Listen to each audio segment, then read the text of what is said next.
like I want to educate people about soccer as well Nice. because I love it. Nice. And I don't want, also ladies, I've been aware that at our residency, ladies are so shy to actually get out of the box and play soccer because they're going to be judgmental. So I want to open up that box and be like, hey, come, we're here. I'm going to teach you. Wow. Be confident about it. There you go. You must be confident first then. Thank you for that Thank one. you. What's the one thing that you would have as a message to South Africa, Dodo? One I mean, thing you're such an African in all that you are. You've embraced so many different cultures. You've embraced a past that many of us as South Africans, are at odds with right now. What is the message that you've learned in life that you use that you can throw forward to? I would say if we could see past race and develop a culture of just unity, of uniting people and seeing each other as individuals. You can only achieve that by learning each other's languages. I would say to love people as you love yourself, because if you love yourself, you'll be able to spread that love. And basically, there's no race. There's only one race, the human race. That's the one thing that I would like people to feel. Listen, country girl van Bloem, there's a country girl van Kapstad, Melanie Prinsley, who celebrates her birthday today. She's a huge fan. So Melanie, that performance is for you. Tell the husband that it's from me to you.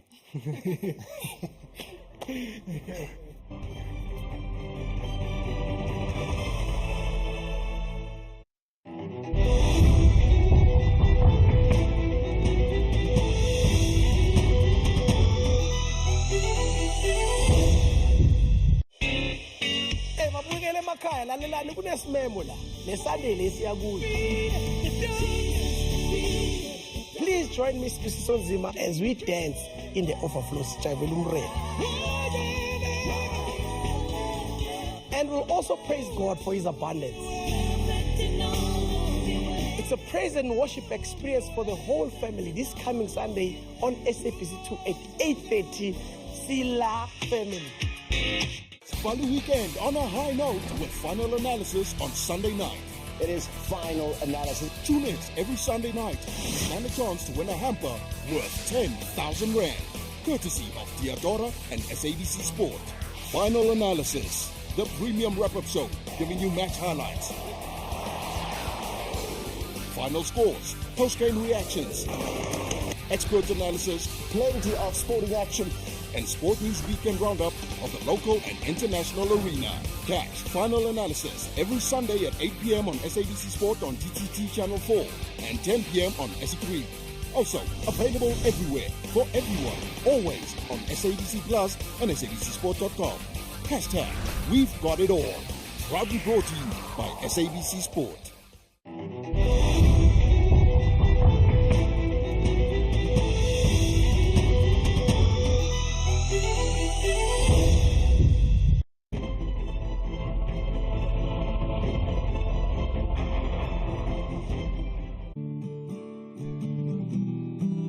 You're watching sports on SABC 1. And this next song is a song that I wrote for my high school sweetheart. It goes like this.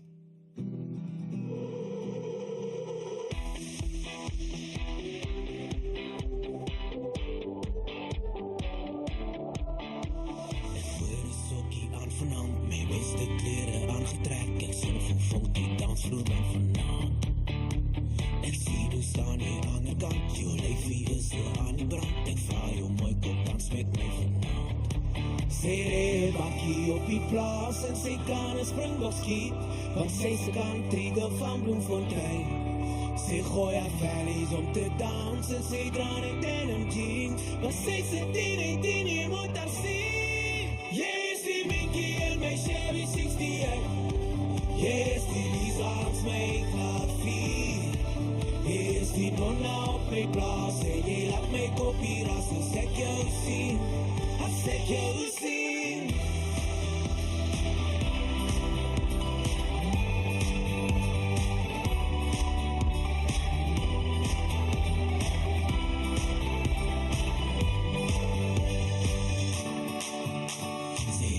Koppen draaien naar ons, die mannen vragen. Want zij zoekt nog een dans met mij. dansers aan die brand. Ek swaai haar leefie om en om. Sy's mooi, sy daar die milies gooi. Sy ry 'n bakkie op die plaas en sy kan 'n springbok ski. Want sy se country van Bloemfontein. Sy gooi haar verf om te dans en sy dan 'n denim king. Want sy se direct in jy moet haar sien. Yes, die Mickey en my Chevy 68. Yes, die Lisa langs my koffie. Yes, die Nonna op my plaas en jy laat my koppie los as ek jou sien. As ek jou sien.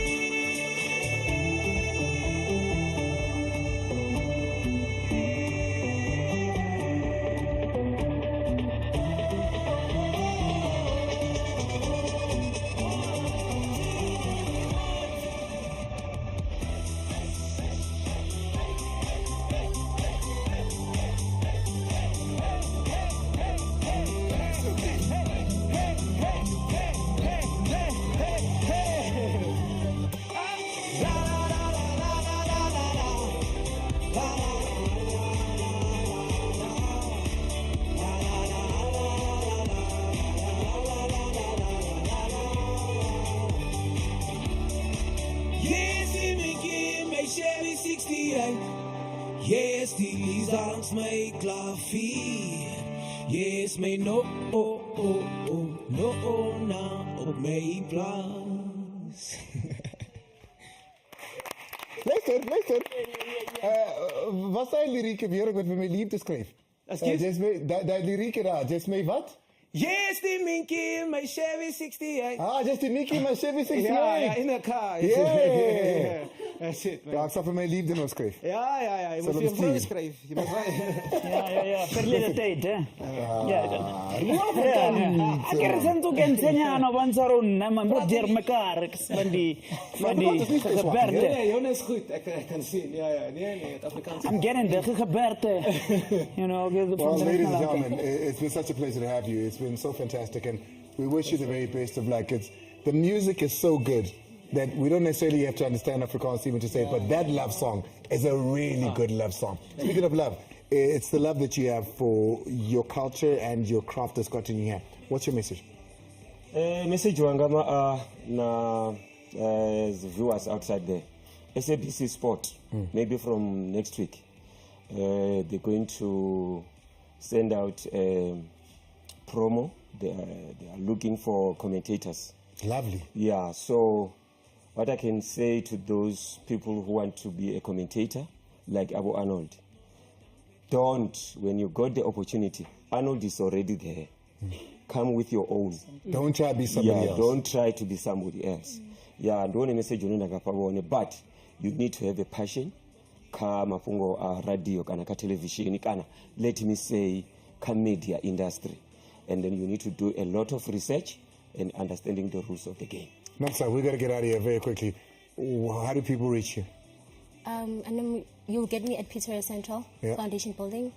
As the student rest there. So if you want to participate in sports, especially if we're needing young leagues to come and enter, please come and get to sign you in, and then we're up. Remember, where's this gym? Midrand Casual Taekwondo Center. It's Excel Gym. You can find Excel Gym on Instagram also. It's Midrand Casual Taekwondo Center. So it's there. Yeah, you can go there or look at me on my page, Nomeva, Goldisani, then you can take it through. Waar krijg je ons die album? Catch me on my social media, Instagram, TikTok. I'll be posting where I'm. What's the handle? Doro Nyoka Music. Doro Nyoka Music. We'll get out of here. Thank you so much for being a part of the show. Listen, it doesn't matter where you come from. When you're with people that are like-minded, you can succeed in life. So take a look at the guys that are here. They all come from different parts in their life. Be it you're horse jumping and speaking Afrikaans, or you grew up in the village where you didn't know what was going to happen tomorrow. It really doesn't matter. Look at your surroundings. You can have 4 very different people sitting here, but with a common goal of success. Who's around you?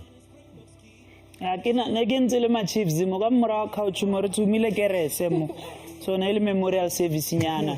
Na get like right there 4 minutes nyana, so we can have one goal. See what I did there? 4-1. So guys, we're not gonna be sad. We're gonna elevate and we're gonna make some noise. If you're not watching Sport at 10, what are you doing? 4-1.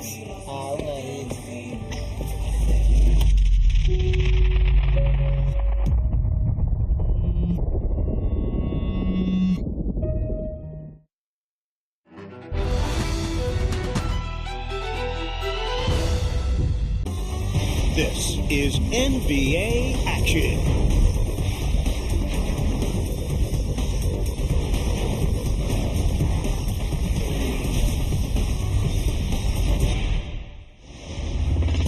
In a stunning transaction, superstars Anthony Davis and Luka Doncic trade places, with the 9-time All-Star big man off to Big D, while the 5-time All-NBA first-teamer heads to Los Angeles. Now, the newest star in Hollywood is ready for his close-up in his debut with the Lakers.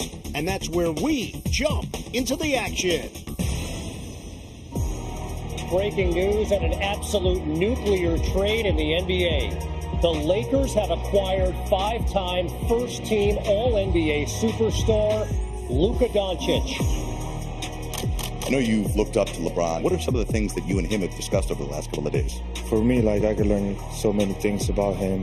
They've been playing at the highest level for 20-plus years, so I'm just going to learn a lot of stuff. I'm excited about this new journey. Very happy to be here. This is the Lakers. I get to play in the greatest club in the world. Many, many legends, many, many championships. So the goal is to win the championship. The wait is over in Los Angeles. After one of the most shocking trades in sports history, Luka Doncic finally makes his LA Laker debut. 23 plus 77 is 100. Yeah, let's get it. It's really intriguing because you don't see a guy of that caliber get traded. So it's still extremely shocking. But who better than LeBron James to learn from now? The other guard wears number 77. 6'7", from Slovenia, Luka Doncic. This building has the type of excitement in it tonight that you would normally reserve for the playoffs.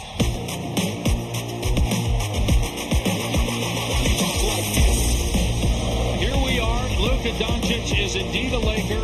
Night one of a new era in Los Angeles. And here's Doncic driving, puts it on, it's alive. And Hayes with the slam.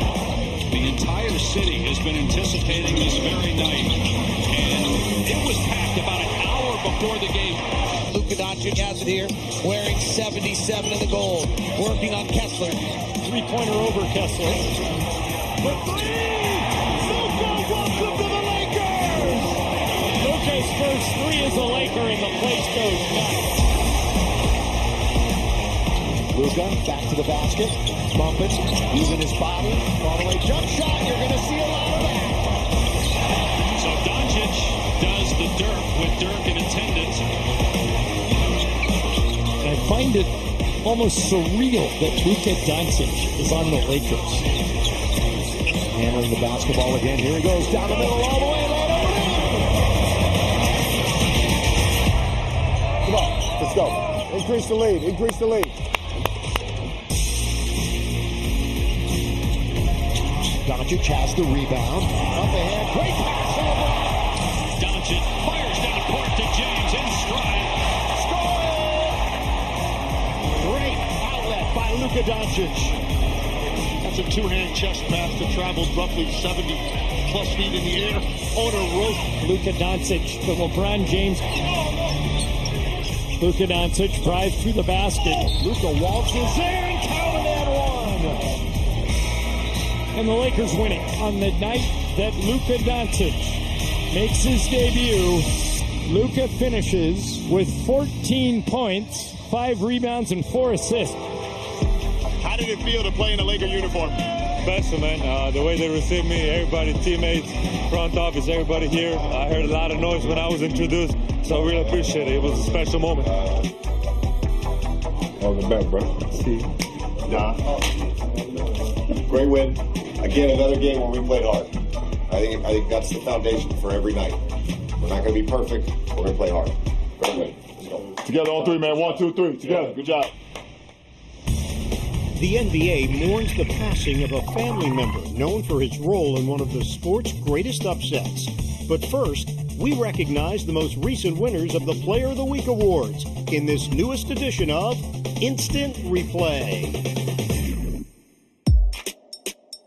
Atlanta's Trae Young, who has been selected to replace the injured Giannis Antetokounmpo at NBA All-Star 2025, is the newest Eastern Conference Player of the Week. The Hawks guard, who leads the association with nearly 11.5 assists per game, stuffed the stat sheet in 4 contests, capping his week with 35 points, 14 dimes, and 5 threes in a win over the Wizards. Oh, Young got some space. One leg runner for 3. Guns on the run it goes. Made that look easy, didn't he? Yeah, he did. Ray gets it back. What a handle this young man has. Bounces it inside. Daniels with a reverse. Glasser good. He's really a magician with that basketball. Just showed it. Young over to Niang again. He'll spin and shoot and score. Wow. With 1.6 to play. Trae Young has been a monster. 3-time most valuable player Nikola Jokic of the Denver Nuggets adds a 3rd Western Conference Player of the Week award this season to his trophy case. The Joker not only averaged a triple-double over his last 4 games, but is currently 3rd in points per game, 2nd in assists per game, and tied for 3rd in rebounds per game on the season. Jokic, eyes in the back of his head. Back to Jokic. Jokic in deep on Nisi. Put it to bed. Takes a peek inside. Wheels in on Plumlee. Nikola Jokic continues his historic season. Brown breaks it down. And a nice pass by Nikola Jokic. Shoemate, the former Notre Dame great. One of the greatest players in Notre Dame basketball history. John Shoemate led the Irish against the juggernaut UCLA Bruins in 1974, ending the longest streak in NCAA men's basketball history. It was always the underdog. It was UCLA, the mighty UCLA, and we were David that was going to go and slew Goliath. Shoemate was selected by the Suns with the 4th overall pick in the 74 NBA draft and played for 6 teams during his NBA career. Now it's Maravich dishing off to James, blocked away by Shoemate. A 6'9" power forward, Shoemate excelled early on in Phoenix and Buffalo before injuries forced him to retire in 1981 after playing 5 NBA seasons. He then enjoyed success as a collegiate coach, an NBA assistant, as well as the head coach of the Phoenix Mercury in 2003. I knew that I could be successful in the league. God gave me a chance to taste and experience the NBA.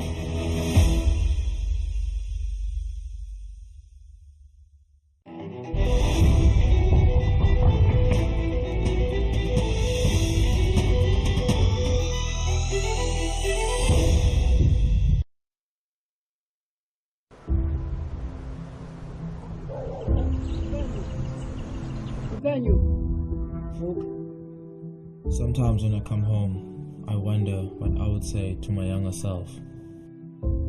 Maybe I would say, ungenayonga yona kid inhle okanye ibhadlileyo. Awuyanga kwisikolo esikhulu.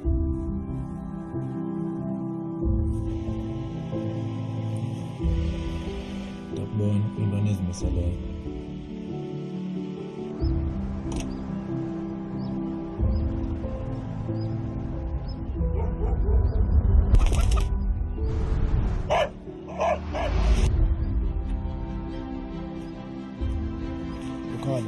Funeka uzazi apho usuka khona and uzazi apho ufuna ubheka khona.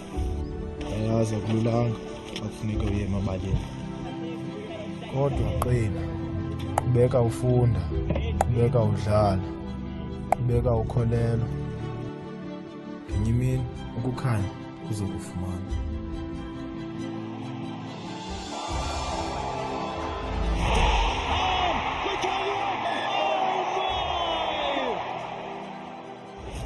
Just the calmness.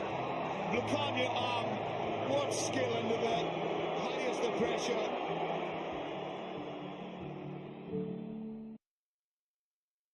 Strap in for a new adventure.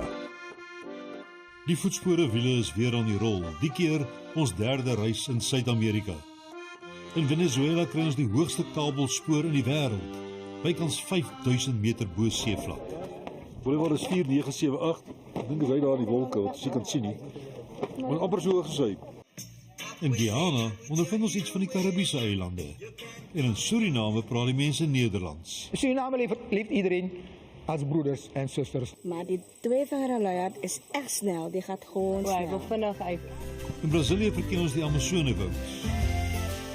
Die langste rivier op aarde. Hier is die Zwarte Rivier, Rio Negro. Daar is die Amazone. Van die heel mooiste strande en die mees indrukwekkende stede. Friday, 28 February. Moet dit nie misloop nie. Voetspore Suid-Amerika, net op SABC 2.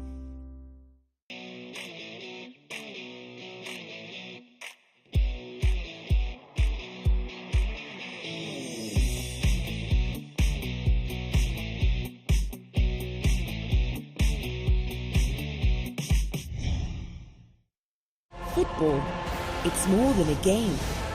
It's the heartbeat of millions, a rhythm that unites us all. This is the Betway Premiership, where dreams spark, heroes rise, and the beautiful game keeps us believing. SABC Sport, proudly bringing you every moment for the love of the game.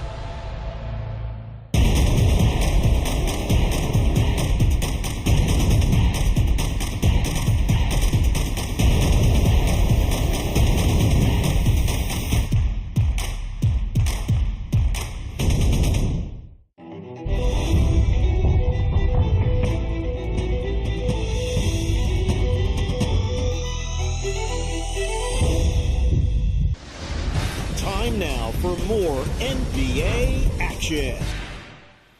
With all that's going through your head, a million things must be. What are you thinking about as you get ready for the final game?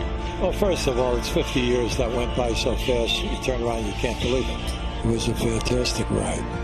The day is humbling. You come to work and you want to give everybody 100. You don't realize the lives that you cross when you do 50 years of this. We never underestimate the IQ of the audience. The most remarkable career in sports broadcasting history. Hubie Brown, a two-time NBA Coach of the Year and a noted broadcaster enshrined in Springfield for his contributions to the sport, called the final game of a television career that spanned parts of 5 decades, saying goodbye with a sentimental send-off under the spotlight. Hello, everyone. I'm Eddie Doucette, and with me, Coach Hubie Brown. And Hubie, welcome to the USA Cable Network. Eddie, thanks very much. I'm quite indebted to USA Cable Television. I'm looking forward to an extremely exciting year. Hubie Brown has brought more than I think any of us can comprehend into the game of basketball and the televising of basketball. The double teaming, Frank, really has him off balance and taking some bad percentage shots. A coach's commentator. Coaches always like him. He's always been popular with the general public too. But I thought more so, I think the more knowledgeable you are about basketball, the more you appreciate the insights that Hubie brings to the game. Utah has run this 3 times. They are not coming over the top of the screen and roll. What they are doing is they're going baseline and getting the screener's man to help out here. What he did as a broadcaster is he would pick apart the game while he was watching the game, and he would teach you. He was really an educator. He was a teacher while he was broadcasting the game. So he was really effectively a coach behind the mic. When you come in here and commit, once you commit because of the size, they take the curl and hook, you have nothing but that. In those 2 years in Milwaukee, Larry Costello opened up the whole world for me. Changed my whole life. And then set me in motion like all mentors do. Now I had to learn how to communicate as the head coach with a powerful team, the Kentucky Colonels. It's all over in Kentucky, and the Colonels are going to hang their first ABA championship banner from the Raptors at Queen of Ball. What can you say when it's just a fabulous feeling? and then from there to a young team in Atlanta. Completely different. Our guy gets cut off. Then to an older team in New York. We think that our philosophy of playing might be a little bit different than the majority of the folks, but I think that it is a proven philosophy. We're not job, okay? We're playing. We're playing. Now let's see the quick. Butler ended up with the ball. Gave it to Bernard. And his foul. What a jam by King. Nobody expected the Knicks to be so good so fast with their new coach, Hubie Brown. That's your job as a teacher. That's your job as a coach, to take the potential of the young kid and then develop him.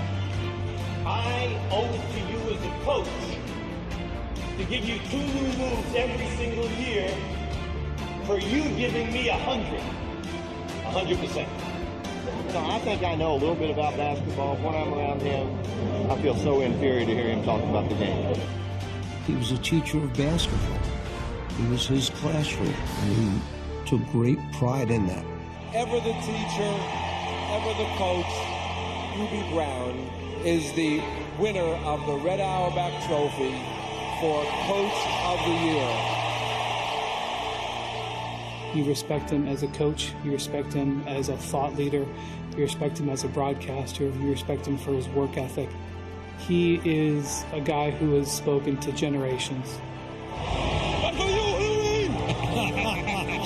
This is New Jersey, guys. Make a little handshake. I enjoyed working with you. You opened up our eyes to a lot of basketball this year. Thank you. We appreciate that. To me, it's always been about teaching. I would hope that through the coaching and through the clinics and then through television, I would have enhanced your knowledge of basketball.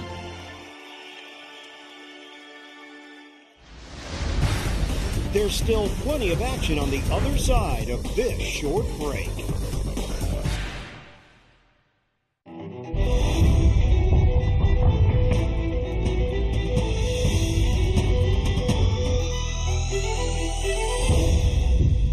Are you ready? Woo! This Tuesday on Collier Plate with Coup. I'm expecting a bit of a curveball today. I'm nervous. Okay. I'll take down all of the old geezers and show them who's boss. It's all about quick and easy meals. I'm cooking from my heart. This was a lot of pressure. Time is flying. I'm emotional, sorry. We'll have none of that. I literally have no time. That's Color Your Plate with Coup, Tuesdays at 7 p.m. only on SABC2. Welcome behind the scenes. We got the chance to chill with the Laduma team and watch them bring you live action from the 2025 AFCON qualifiers. We're back. First and impact, 2 minutes. This is what happens when the cameras aren't rolling. Can I have a steam plate, guys? I gained steam boost. Teamwork and communication plays a crucial role. Are they on the same sheet? That is too late. And timing is everything.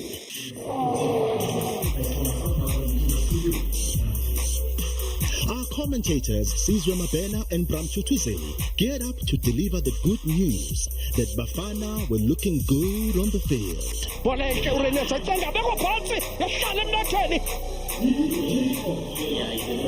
Behind the scenes, the action was heating up with no room for mistakes.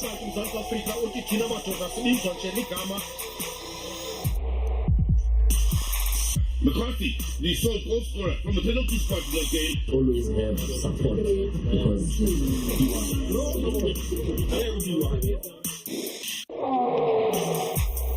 Manje na uyazi. Join Andile and experts like Kune and Max Maponyane for live action on Laduma. Proudly brought to you by SABC Sport for the love of the game. Saturday on 2. You look good, Janie. Your hair's shorter. Longer. I like it. Jake and Jane were once married. It's confusing. I'm having an affair. No. With a married man. You're not saying. Oh, yes, I am. And Jane seems to be taking the bull by the horns. Turns out, I'm a bit of a slut. It's challenging. I'm now the other woman. Oh, forget about that. Is this a great affair or what? I don't know. It's my first. It's complicated. You two really seem to have it figured out. We're not as figured out as you'd think. Figured out? In no way, shape, or form. Meryl Streep, Steve Martin, and Alec Baldwin. This is the most out-of-control thing I've ever done in my life. Oh, Jane? It's very complicated. Saturday, 6:30 on 2. Football, it's more than a game. It's the heartbeat of millions, a rhythm that unites us all. This is the Betway Premiership, where dreams spark, heroes rise, and the beautiful game keeps us believing. SABC Sport, proudly bringing you every moment for the love of the game.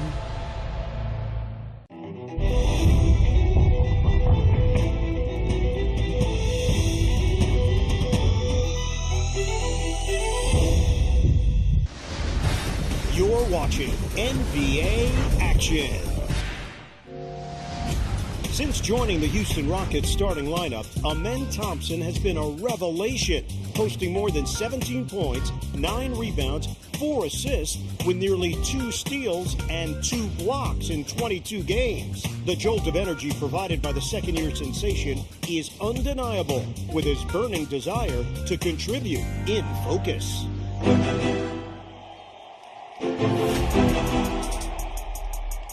Amen Thompson, boy, what talent this kid has. He brings the energy to this Houston Rocket team offensively, but most importantly, on the defensive end of the court, his motor never seems to stop. I feel like my work ethic is, I work hard. I want to be the best, so I got to work like I'm trying to be the best.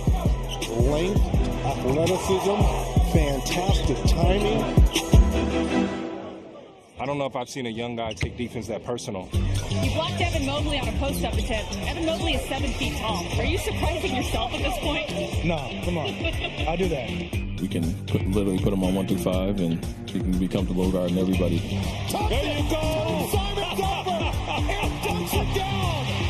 His instincts and physical attributes allow that. Morant is my goodness! Blocked the shot off that trampoline again. The stuff that he's been doing lately has been crazy. Plenty of time, Thompson in the open floor. So dangerous. Crossover and finish, and the foul. Amen Thompson, what a play. You can't stop him downhill. Thompson coast to coast. Amen Thompson in and one. He's going to guard the best player every night. He's going to go rebound, get putbacks. Nobody blocking out Thompson on the weak side as he jams it through. And he's just overall like a great person. His second triple-double in a week. Feels great. I work hard, so I can see pay off on the court. I feel like I'm just 10 times more confident. I feel like he does his job. The man wants to do whatever is needed for the team to be successful. What is kind of special and important with him is the attitude he brings. He wants it. He's hungry for it. Just trying to impact my team's winning the most I can while I'm on the court. This young man has the total package. He's extremely tough, man. You see his confidence, his ability athletically, what he's able to do is amazing. So I think the kid definitely going to be special. Van Vliet to inbound. They find Thompson. He drives his career night. And Amen Thompson wins it for the Rockets and has a career high 33 points. That's my first game winner. I feel like Kobe. One of the most sincere forms of respect is actually listening to what another has to say. These are the sounds of the game. Let's get it then. Let's bring it today, yo. Let's bring it. Start to finish. Come on. Come on. Keep talking to each other. Play fast. Play fast. First 5 minutes in this quarter, most important, right? Gotta continue to win the war. Josh Hart in a rush, turns it over to Brown. Celtics have numbers at 3-on-2. Horford sprays it out to White. Cornette the trailer. Pristine fast break by Boston. Hey, good quarter, man. Good quarter. 48 minutes. 48 minutes. Come on. You good? Breathe, baby. Breathe.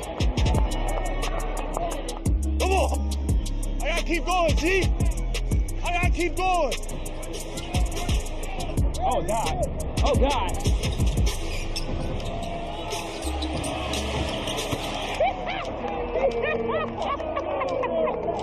Count it.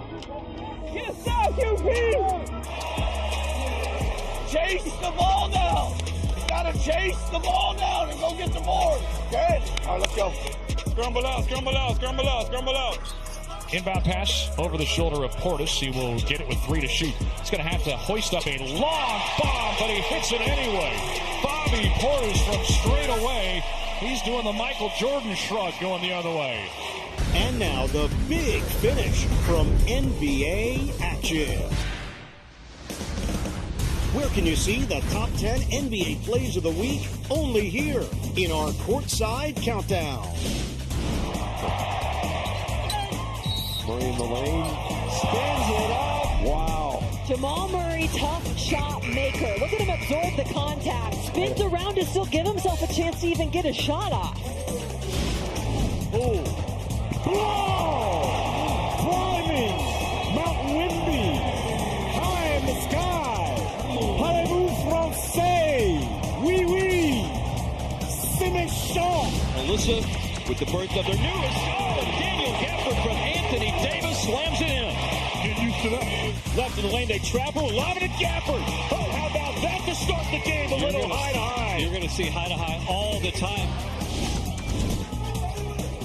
Shannon with the hammer. Oh, they're going to learn about his leaping ability. Baseline drive, TJ Shannon throws it down with the left hand. That was a battle. The crowd loved that. Oh, my goodness, for Shannon, and he drops it in with the left hand. CJ takes it away. Murray relaxed. Can he burn him? Oh, it's over! Pass out the window. CJ to Dre. Okay, CJ McCollum. Lord have mercy. Go get it, Trey Murphy. That's when you're having a lot of fun as a group. O'Neal fires over the top. Grayson gets one away. Bucket! We're tied. 122. You knew it was pure. Almost a moment that has left his fingertips. A last-second situation. Back it goes to Strus. Strus down the lane. He thunders it home over Duran and draws the foul. What an aggressive play by Max Strus. That time, this time, oh my goodness, Max attack. Wow. Holy mackerel. Here's Tatum.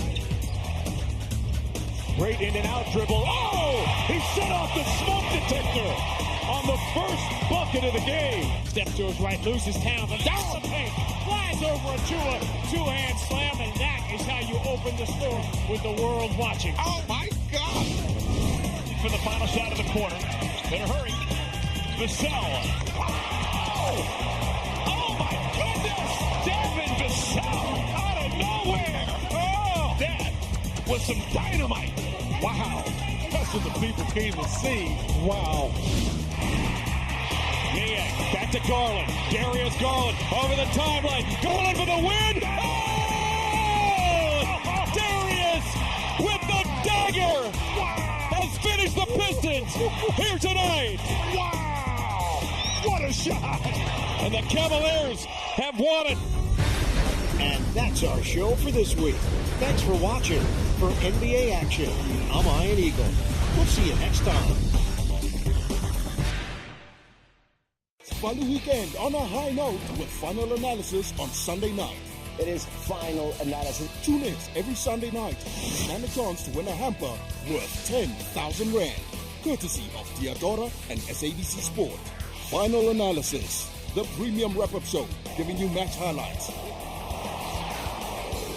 final scores, post-game reactions, expert analysis, plenty of sporting action, and Sport News Weekend Roundup of the local and international arena. Catch Final Analysis every Sunday at 8 p.m. on SABC Sport on DTT Channel 4 and 10 p.m. on SE3. Also available everywhere for everyone, always on SABC Plus and SABCSport.com. Hashtag We've Got It All. Proudly brought to you by SABC Sport.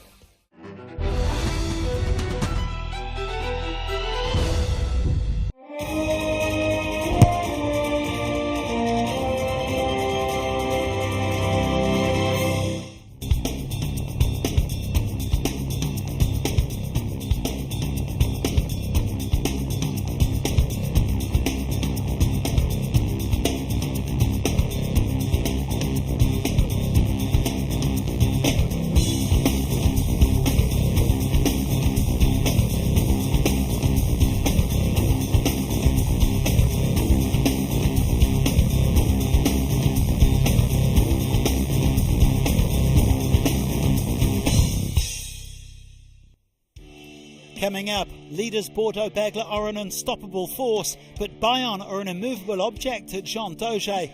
Something's got to give between the southwestern rivals. Patrice Collazo has 5 months to prevent the unthinkable happening at relegation-threatened Racing 92. They face Vannes. And there's renewed optimism in the Clermont camp. They are now looking for a statement win over the champions Toulouse. No Six Nations this weekend, so the top 14 takes centre stage. Thanks for joining me, Andy Smith, for the standout moments of round 16.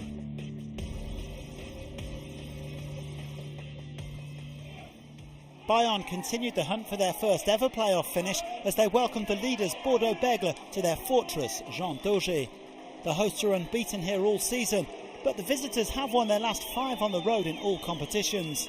Bracing himself for a cracker of a contest to open round 16 was Angus Turode.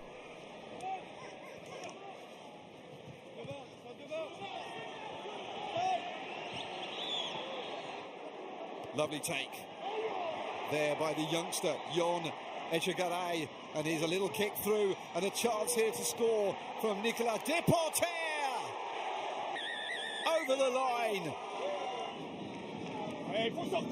Coming in was Carreras, playing scrum half, picked up by Lucas Palos, one of 3 Argentine players in the starting lineup, 4 Argentine players in the starting lineup, including Facundo Bosch. A big break.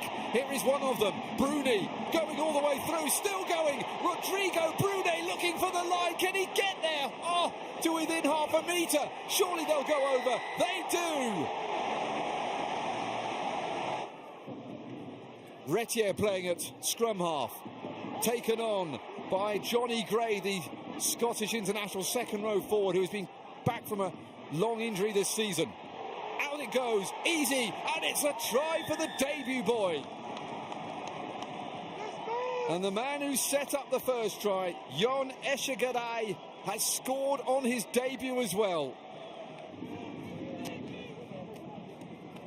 Here they go again. Oh, they're finding holes now. Here once more. The backs are away. Retier inside. Taken by Timo Mathieu to go over. And all of a sudden, Union Bordeaux Bègles have found those rich seams to get the points on the board with.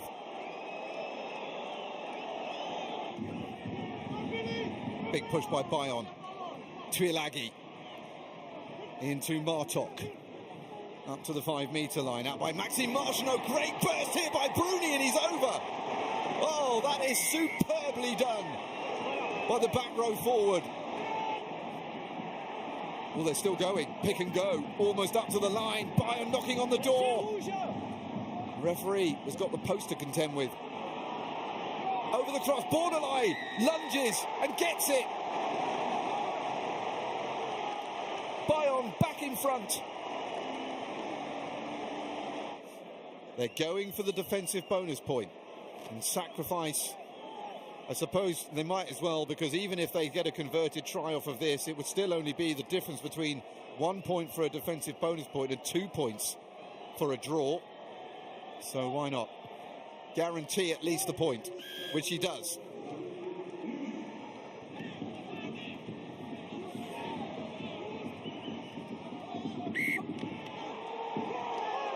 That's it though. Gregory Patat's team will win it. They stay as one of 2 unbeaten sides at home this season. A huge victory in their statement to try and make the playoffs for the first time in the Top 14 era, as it finishes Bayonne 36, Union Bordeaux-Bègles, the leaders, 32.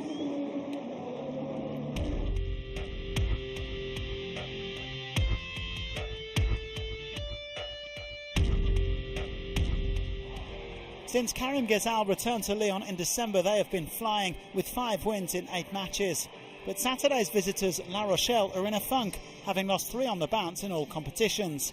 And with a host of absentees, they were forced to field a young and experienced side here. Barney Spender had his keen eye on this one. It's well taken. And Lyon on the drive. They're pushing towards the line. This could be the opening try. Moving it one. Over he goes. And it's that man, Baptiste Couriou, extraordinary try scorer. It's his 9th of the season. He snipes through once again. And Lyon are in front. It looks as though they'll be going for the points, going for the corner. Nope, off they go. Tap and go. Old school rugby and through. And there it is. There is the try. Beautifully taken. Theo William is the scorer. Stolen. Nicely done. Now Bergeon under a little bit of pressure. Boomerang flings the ball wildly. Oh, and this is problematic. And there is a try. Oh dear. Josiah Maraku had it gift wrapped. Oh dear. Oh dear. That is one that will haunt. Oh, they're closing on this line. It's under real pressure. La Rochelle need to defend with their lives if they're going to stop this going over. Still, Lyon. Over they go. The try is given, and it is Arno Botha, the South African, number 8.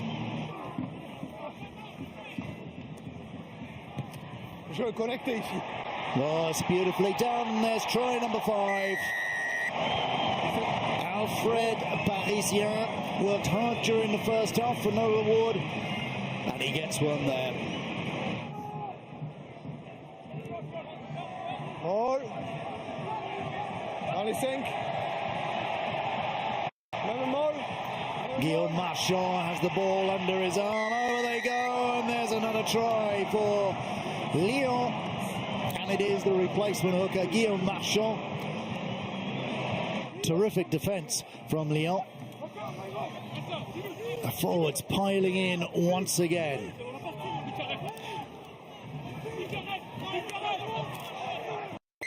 Are they there? They got the try. And I think that is Sutije who's got the try.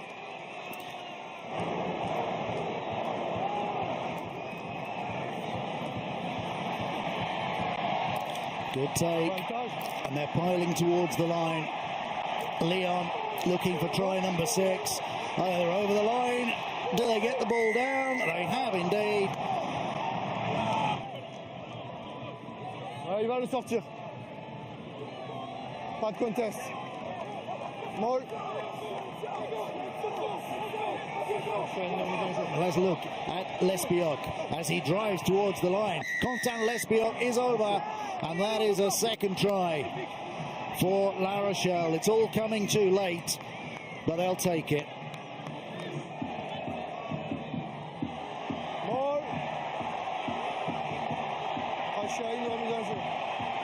It's a big drive. Lovely work, and through they go for try number 7. Marchand for his second. And there's the half century. Ouais, le 16, c'est celui que devrait faire.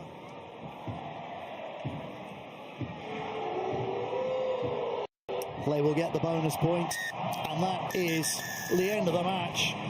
And the conversion goes over, and that completes victory for Lyon. A crushing victory by 53 points to 17.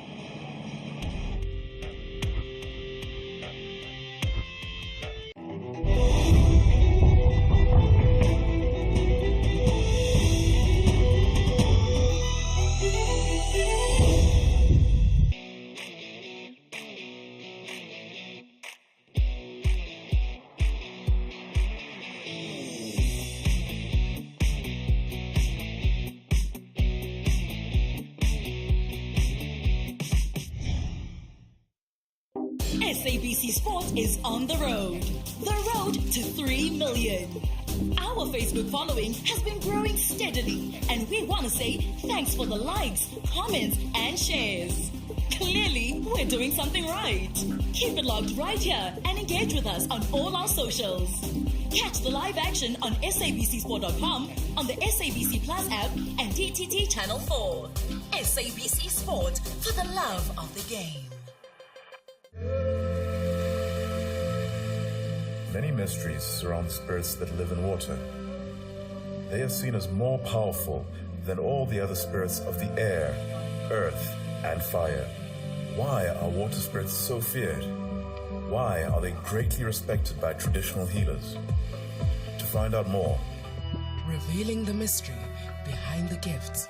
Sunday morning, 9:30, only on SABC2.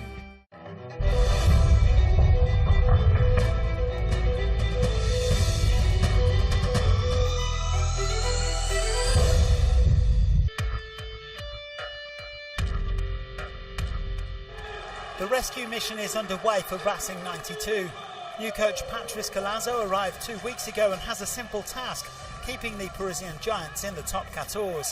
But their visitors on Saturday, bottom of the table Van, clearly hadn't read the script. And roared on by more than 15,000 away fans, the Brittany side raced into an early 10-0 lead. Santiago Medrano with an early score. Racing were hit by an early injury to Joshua Tuisova, but Sen eventually got them over. The men in blue led 20-14 after the conversion. Well, a few minutes later, Ibrahim Diallo, the Racing number 6, going in here, was shown a red card for a dangerous challenge on Godesen. Max Spring thought he'd scored for the hosts, but this would actually be his second disallowed try of the evening, as Diallo was given his marching orders.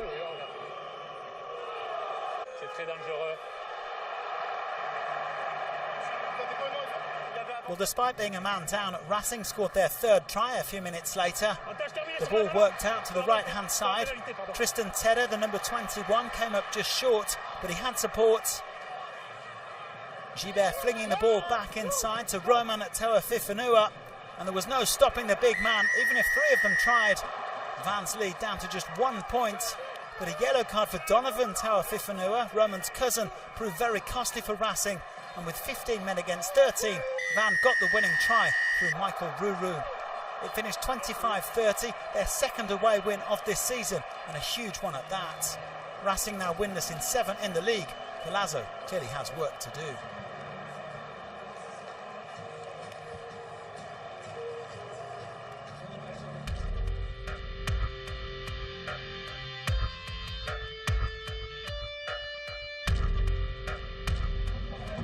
Like their Parisian rivals Racing, Stade Francais are also caught up in the relegation battle, and like Racing, they faced a direct rival this weekend. Pau, the visitors to the Stade Champois, where they made a quick start. A kick over the top, and Stade scrum half Brad Weber won't be in a hurry to see this one again. A fumble from the Kiwi, allowing Emilian Gaetan to score for Pau, 10-0 with the conversion. Well, after 3 straight losses in the top 14, Stade needed a result, and by the 25th minute they were back on level terms. Sekou Makalu going it alone here to notch their first try, 10 apiece now. Well, Gaetan, an unused substitute in France's Six Nations defeat to England, grabbed his second try of the game on 34 minutes. The visitors shipping it wide, and Gaetan found the gap. At 21, he is the youngest ever player to reach 25 top 14 tries. Anything you can do, I can do better, said Makalu as he also doubled up. The Parisian number 8 winning his side a penalty and then taking it quickly. The TMO had to double check, but the try was awarded. Pau still leading, but only 3 points in it now, 20-17. The Southern side increased their advantage 5 minutes later with a third try of the match. The forwards trying to barrel their way through, notably Carwin and Tuipulotu, before Dan Robson tried a change of tack. Some crisp passing out the back, and then Clement Mondina managed to squeeze his way through. 27-17 now. But Pau were punished from the subsequent kick-off as Peniasi Dukawanga pounced. You won't see many simpler tries than this all season. The gap back to just 3 points. And on 71 minutes, Stade Francais finally took the lead in the game for the first time, thanks to their captain Paul Gabriag, a Parisian born and bred. 34-30 after the conversion here. The men in pink really coming up with the goods at the business end of this encounter. Another driving ball and another try, this time for Lucas Peyres-Blanc. The hosts giving themselves a 9-point cushion with 5 minutes to go. And in the end, Pau had to settle for a defensive bonus point as they got a late try from Roman Ruffenach. But the visitors will no doubt wonder what might have been, having led by 10 points early in the second half.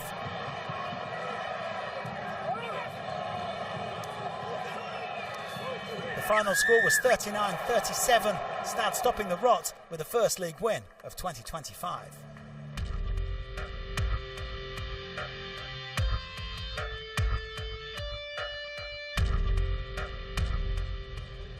Montpellier were forced to shift their high-profile showdown with third-place Toulon to Béziers because of a damaged pitch at the GGL Stadium. The hosts had eyes on the top six, while the visitors had brought their A-team and were looking to get the business done in Béziers. Over to Robbie Knock at the Stade Raoul Barrière. Jordan Ueleze's at the back, looking at his options, holding it firm. Reinach wants it. He picks it up. Reinach goes down, head down, and I think he might have grounded the ball. That looks like it's on the line. No, just behind. Picked up once again, Billy Vunipola. Another, oh, that's surely a try. Fantastic stuff. Well picked up. Jordan Ueleze is the man.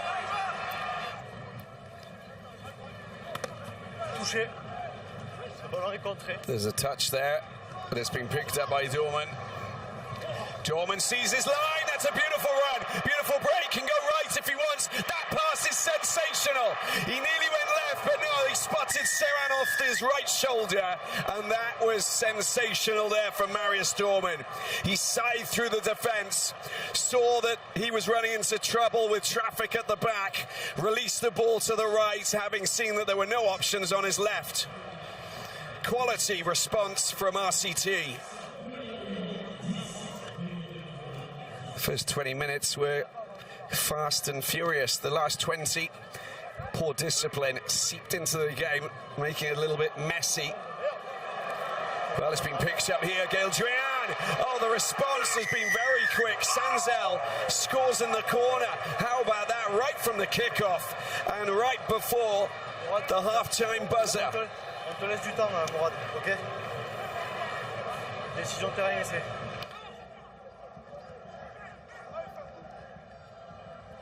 Fanganuku, this is better. Sanzel, Gabin-Villiers. Kind of options has he got? Oh, look at this brilliant running. Gabin-Villiers, is he going to get away? Surely he can't get past all of them. That was sensational. Picked up by Sanzel. Can he get the ball out? He does. There is a great chance in the corner. It is. Matteo Lecorvec finishes off a sublime attacking move that was made by Gabin-Villiers on that left side. The stop-start, jittering, running action from Villiers. It's just impossible to deal with.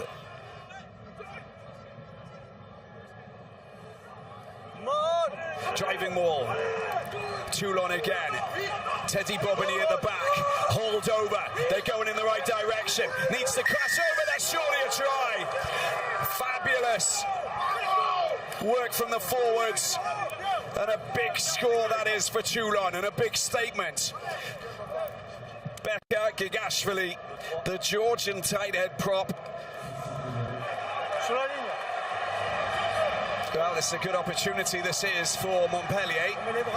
Need to take advantage. Wilfried Humpatan, the big tight head. Oh, it's Reinach who gives the ball to Vunipola this time. Quick ball. Reinach, beautifully done. That is sensational. And over he goes for another try. The double for Jordan Ueleze. Biconier. This is good. Oh, he's broken free. Fantastic play. And Cobus Reinach gets the ball out wide. Tambay in the corner. And Montpellier hit back with just over 8 minutes to go. 2.5 minutes. Baptiste Serran back to Bigger for the drop goal. Has he connected it well? It's good, 3 points in the bag, and that's surely his victory for Toulon.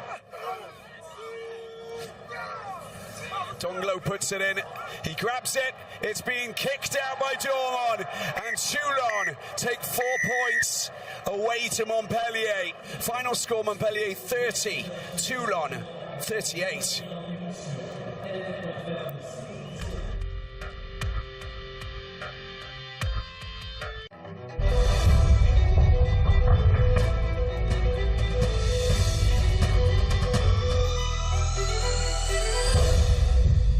Next on Fargo. I've got evidence that puts Lester Nygaard in a room with a known killer on the day of the Hess murder, and then the next night, Lester called the guy. He called him at the motel. No. She is right.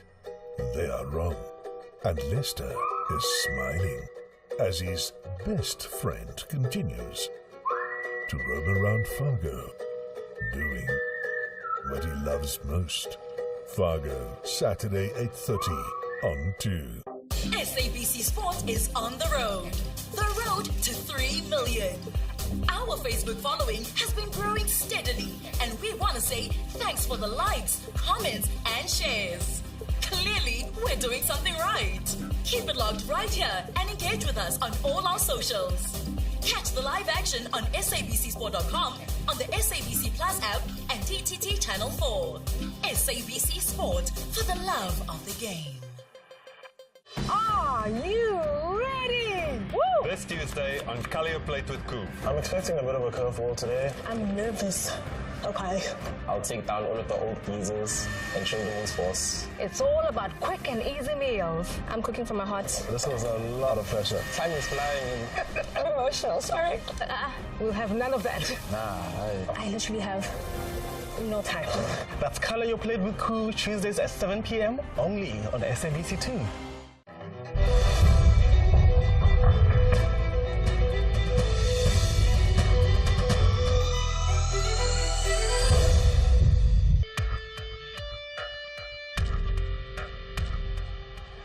Castres had a brilliant month of January, winning 4 games in all competitions, and they were looking to pick up where they left off as they travelled to Perpignan, where they haven't won since Boxing Day of 2021. Despite their various injury woes, 11th placed Perpignan dominated the first half and got the game's first try 5 minutes before the interval. It was created by their fullback Ali Crossdale. Crossdale collecting the ball here and then making a brilliant angled run before setting up Tavite Veradamu for the finish. 14-3 to the hosts.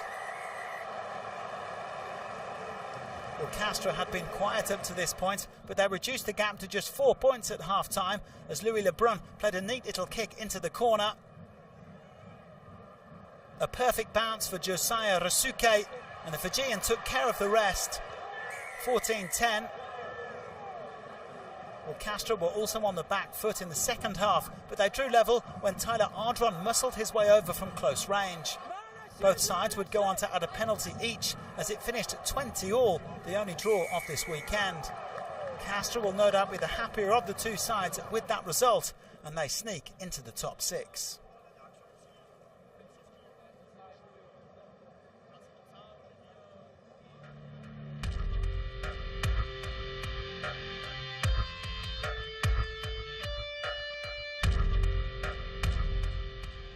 Clermont have failed to make the playoffs in each of the last 3 seasons, but the two-time champions found themselves 5th at the start of the weekend. After a mixed start to the year, they were looking for a confidence-boosting win over the current champions Toulouse, missing a host of their top internationals. Robbie Knock was joined for this one by former All Black Andrew Mertens. Well, there's an opportunity for Paul Grau. We saw that there at the boulevard it opened up. Well, watch out, Mathis Lebel. Oh, it's into the hands of Richie Arnold. Unselfishly drops it into Dimitri Delib's hands, and that's his 3rd try this season. Another example of Toulouse's wonderful skills, their support play and their spirit, which just means they're always aware of opportunities. And Richie Arnold. Altigeri's going to carry this. He's got a little bit of support there from Verger. Verger picks it up, hit quickly. Gelon goes over the top and scores the try for Toulouse. Well, Yes, it just happened so quickly and so easily for Toulouse with so much talent. Lee made a great hit there on his line. And Geelong finally too big and strong and too athletic. But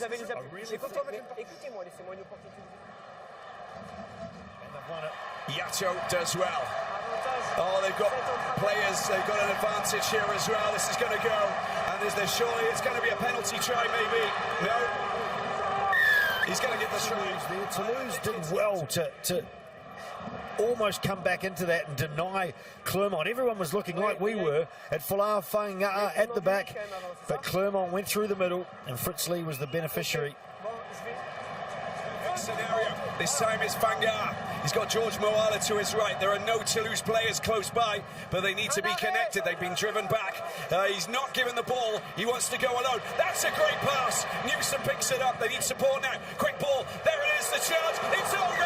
Fantastic score, and it comes from a former Toulousain in Pierre Foissac. And Folau just took off, got wide enough, and he made the clean out too. Watch, he gives the ball and stays in support. That's crucial, because as they go on that second phase, the timing from Foissac was absolutely perfect. Release the tackle player. Options galore here. Lebel. Oh, that's nicely done. But Dalib can't crash over the line. Paul Grau this time. He's been held, been pulled back there, Castro Ferreira. That's a great ball into the hands of Gelon. Look at that. Sensational. And another try there for the big French number 8. You can't defend everywhere against Toulouse. That was great reactive passing as well. They might have expected to score from that, but the backs did really well to find the space. Judicious decisions, but finally just so tough to cover all the different options here off the ruck as Geelong comes out to in on a great line. Big man on a smaller man. Only one result there. Epe could offload, nicely done. Chico Barres into the hands of Flamon. Flamon to Grau. Grau needs a bit of support. Oh, he uses the push-off to accelerate ahead. And what a try that is for Paul Grau. Smart play from the wily number 9. But a great run, the speed off the mark from Flamon, being present and keeping the arms free, keeping the ball alive. And that's what they are the best at in the world, Toulouse, keeping that ball alive. And line out over the shot, taken by Fritz Lee. Castro Ferreira trying to get his hands on it as per usual. They're counter-rucking pretty much all of the team. They kick the ball out. The misery is over for Clermont. After that one-way traffic, possession for Ugo Mola's men, and a concise victory. Final score, Clermont 18, Toulouse 35.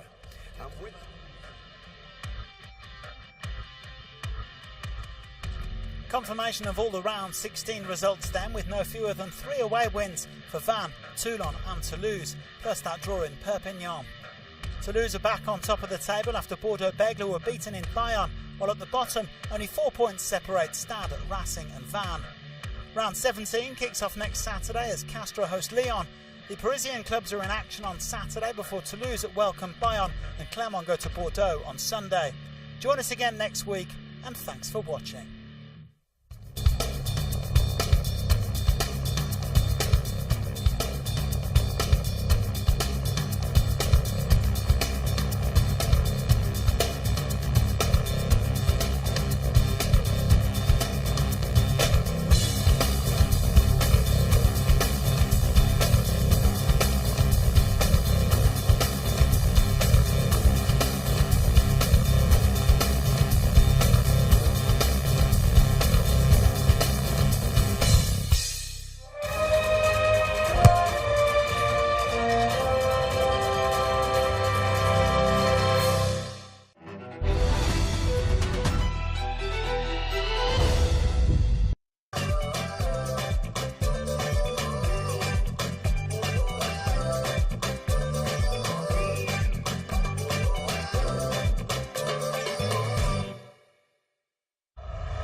This is not just football. This is an identity. This is heritage. This is CAF inter-club competitions. It's where cities rise above nations, where neighborhoods become rivals, and where passion doesn't just burn, it explodes. This is where the heartbeat of African football thrives. Not in its capitals, but in the soul of communities. The club crest is more than a badge. It's a symbol of dreams, of loyalty, of home. Unlike national team competitions where the continent unites, here, the lines are drawn. These are tribal drums calling their own. These are battles fought every weekend in stadiums alive with the pulse of generations. North Africa feels it in the cauldron of Casablanca and Cairo. East Africa feels it in Dar es Salaam. Southern Africa breathes it in Johannesburg. Central Africa sees it in Lubumbashi. And West Africa believes it in Kumasi. It's not just a game, it's life. This is more than an award. It's a legacy. A mark left in history by those who dared to rise. It's about players who become legends, stadiums that become fortresses, and fans who never stop believing. This is football in its purest form. It's personal, it's forever. Where passion lives, where football breathes, where legends are born.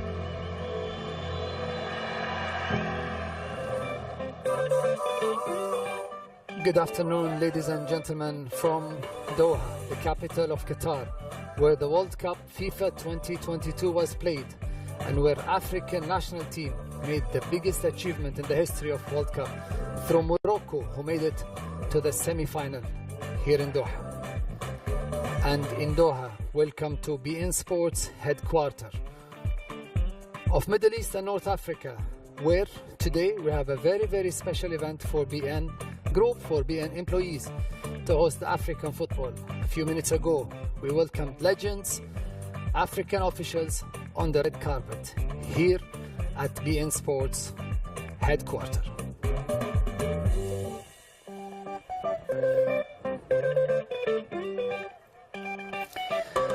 Assalamu alaikum wa rahmatullahi wa barakatuh. Good afternoon, good evening, ladies and gentlemen, and good afternoon, Africa. A very special day here at beIN Sports, the home of the CAF tournaments, CAF competitions, the head office and the heart of the European Champions League, World Cup, Formula One, tennis Grand Slams, and many other competitions. We're pleased, privileged, and happy to host the draw of both Confederation Cup and Champions League. Before we start, let's remember the best moments of the highlights of the group stage. A very warm welcome to this edition, the 2024-25 Confederation Cup here in Africa. It's match day one in the CAF Confederation Cup.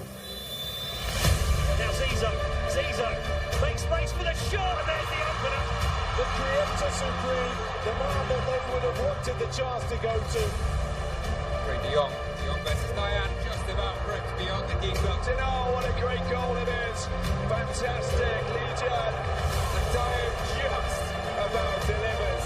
Layoff from Rapunzel. Oh, what a strike that is from Dennis Giroud. It's come back, and that's a beautiful finish.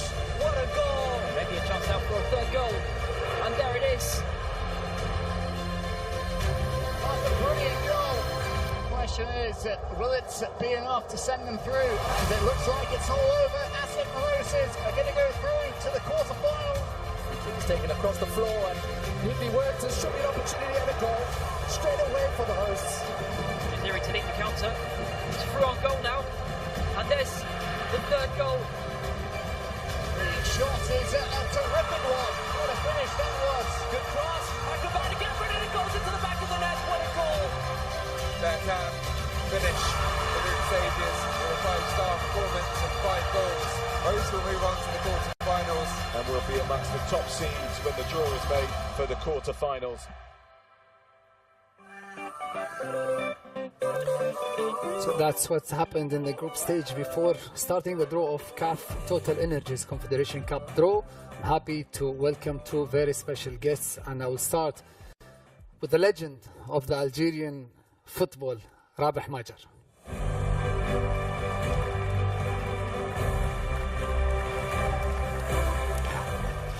مساء الخير. رحب فيك في بيتك في بين سبورتس مرة ثانية بعد 22 سنة من انطلاقة القناة. After 22 years. Now I would like also to welcome another special guest, a very good football player, a top striker from Congo, Ben Malango.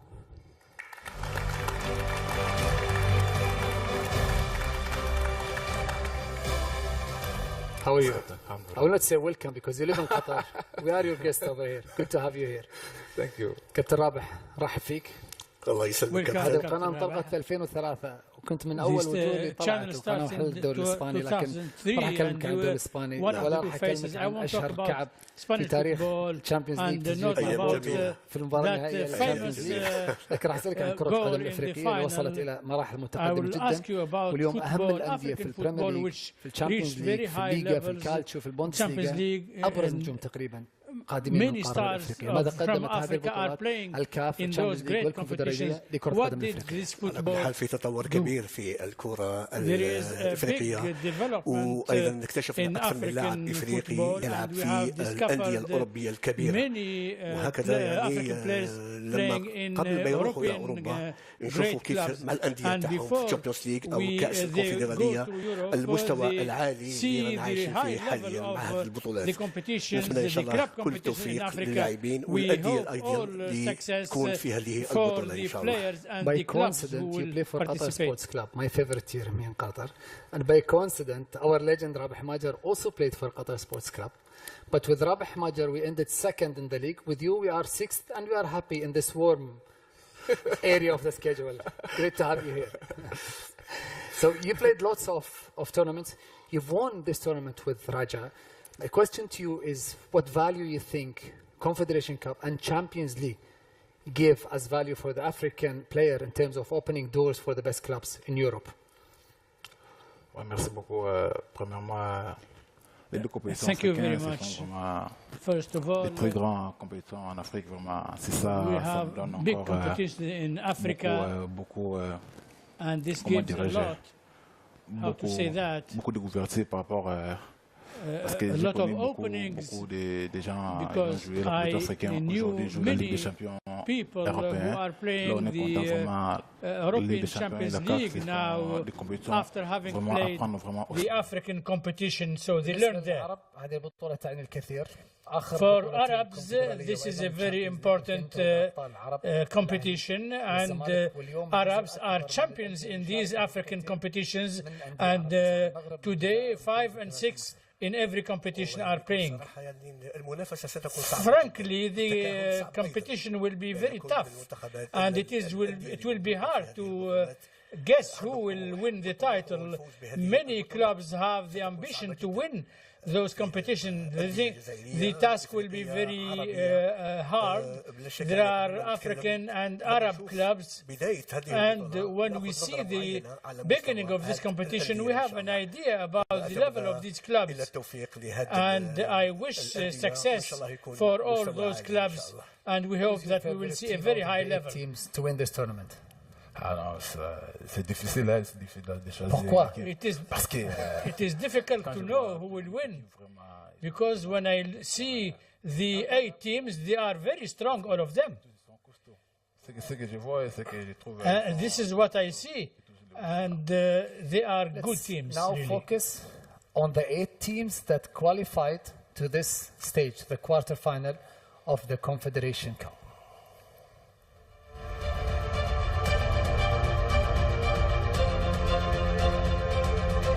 Make it easy for them, and that's the simplest of finishes. That's Fakhruddin Ben Yusuf. Joe Jarasuba, brilliant goal. Jarasuba. Oh, he's made a little move here, Israel. Trying to pull it back. There's the shot that comes in. Oh, what a great goal it is.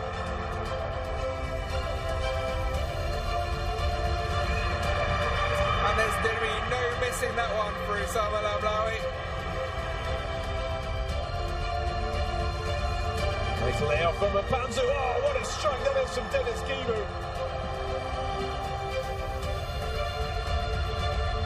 Whipped back in, and there's the opener. You can't say it hasn't been coming. Pull it back. There's There's the shot that comes in. Oh, what a great goal it is.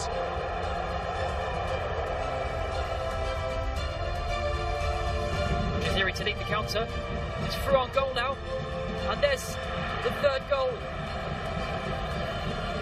Fantastic.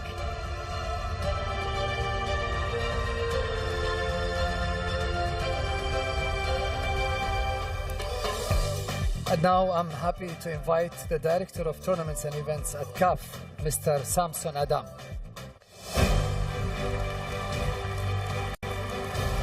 Good afternoon. Good afternoon. Great to have you here. Thank you Hope so much. You're enjoying your time in Doha. Definitely. And welcome to our home and your home, beIN Sports. And just before you start, I made sure I touched all balls and made sure there are no cold and hot balls. So please, enjoy. It's a myth, it doesn't exist. No. So.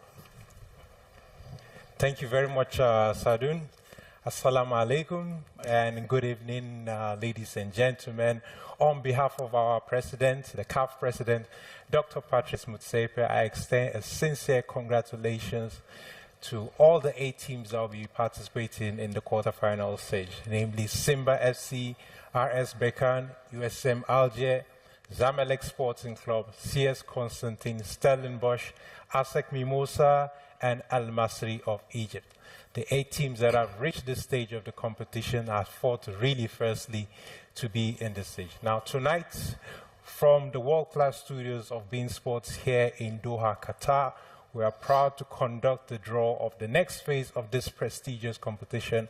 Our partnership with beIN Sport is built on a shared vision of taking African football to greater heights, and we deeply appreciate the commitment to showcasing our competitions on global stage. From the preliminary stage of this competition, there has been a total of 120 games, and accordingly, there has been a whopping 268 goals. That's an average of 2.3 goals per match. And now, of the 8 teams that have qualified to the quarterfinal stage, we have Zamalek, Usma, and RS Berkane. They are previous winners. We have 1 new debutant, which is Stellenbosch, a very new club, just formed 8 years ago. And we have Simba making their comeback into the quarterfinal stage since 2021, and as well as ASEC Mimosa of Cote d'Ivoire, who are making a return into the knockout stage since the season 2022. And now, before we proceed to the draw, allow me to appreciate the presence of greatness which we have in front of us.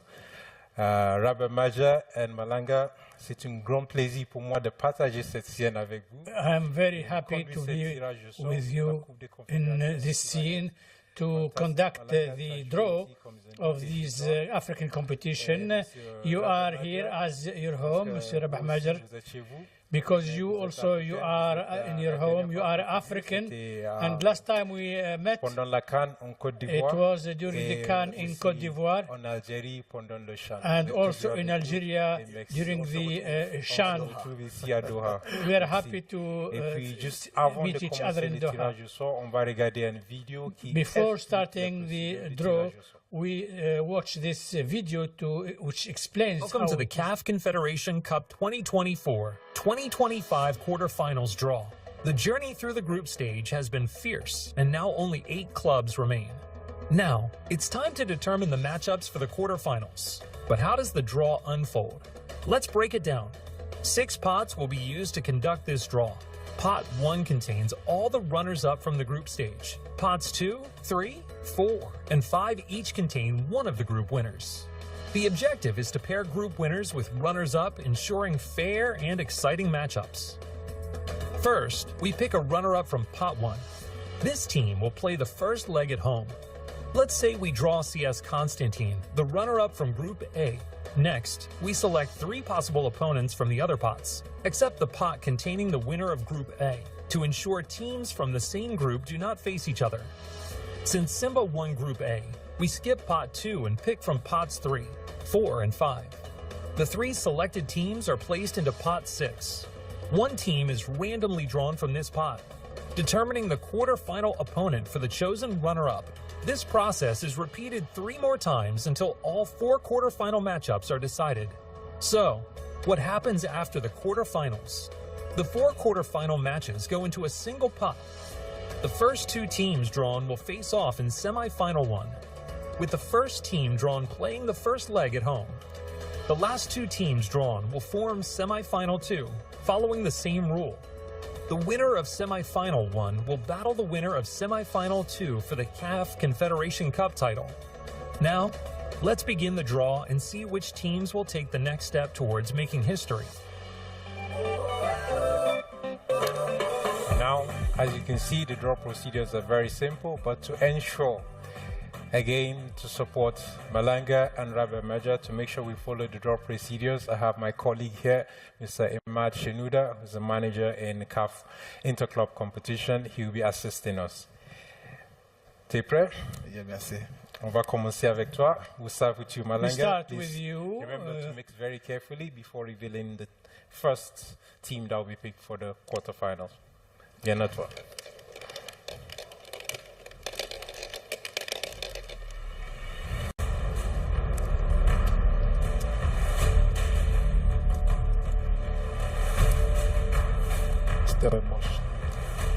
Stellenbosch from South Africa. As I mentioned earlier, Stellenbosch are the youngest club among the 8 teams that are competing. As a matter of fact, Stellenbosch was created just 8 years ago. It is the first time participating in CAF Interclub competition, and they made it to the knockout stage. So we will be having Percival pairing, will be Simba, Usma, and Zamalek. So Rabbi Meja. Okay.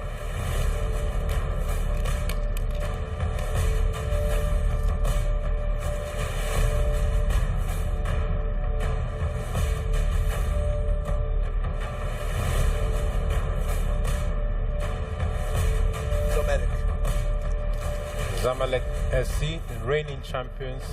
Zamalek suffered no defeat in the group stage. They would be playing against Stellenbosch in the quarterfinals 1. Both teams are on the opposite side of the continent. So Zamalek in quarterfinals 1. Thank you. Bien à toi, Lang. Quarterfinals 2. The next team pick will be playing the first leg at home. ASEC Mimosa. ASEC Mimosa of Côte d'Ivoire. ASEC are former champions, and they're looking for another glory in the competition. They are the pride of Côte d'Ivoire, and ASEC will be playing quarterfinals 2, first leg at home, and the possible opponents for ASEC Mimosa are Simba and RS Berkane. Bien à vous.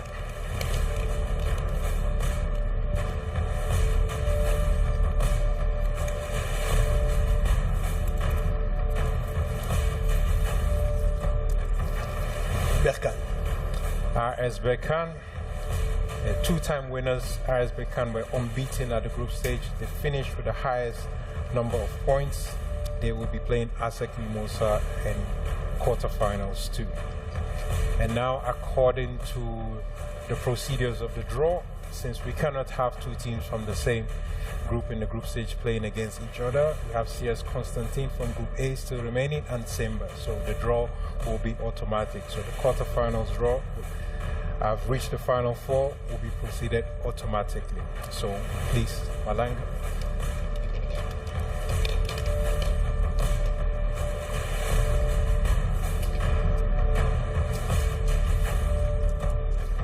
Constantine. CS Constantine. First time in the knockout stage since 2018. CS Constantine are one of the oldest clubs on the continent. Since CS Constantine were in the same group as Simba in the group stage, the only possible opponent is Usma. So they'll be drawn automatically with Usma, just to confirm.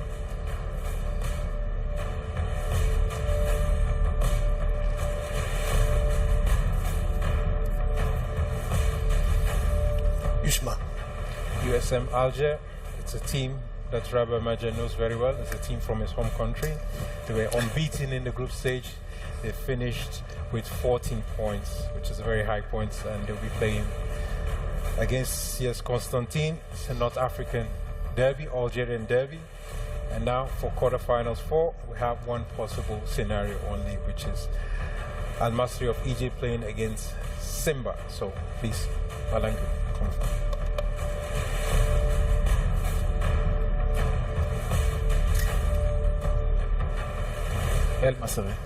Al Masri, known as the Green Eagles of Egypt, they're chasing the first ever continental silverware. They will be in quarterfinals 4, playing the first leg at home. Confirm here.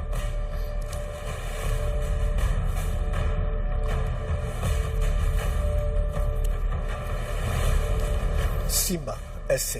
Simba SC are back into the knockout stage for the first time since 2021. They'll be playing against the Green Eagles Al Masri, which completes our draw for the quarterfinal stage.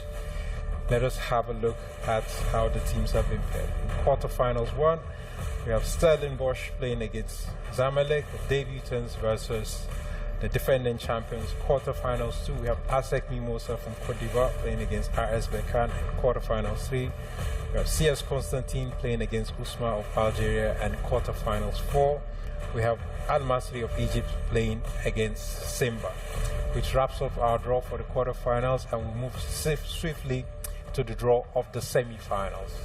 The draw of the semi-finals is pretty simple. We have 4 balls in front of the pot with Rabah Majah. The first 2 balls picked will be playing the first semi-finals, and the second one will be playing the second 2 balls picked will be playing semi-finals too.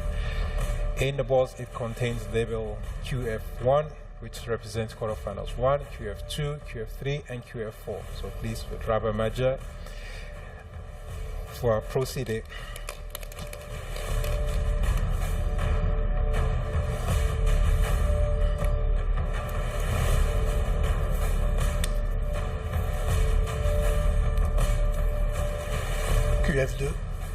QF2, so it will be between the winners of ASEC Mimosa or RS Berkane, playing the first leg of the semi-finals at home versus, s'il vous plaît, Mr. Rabah Majah.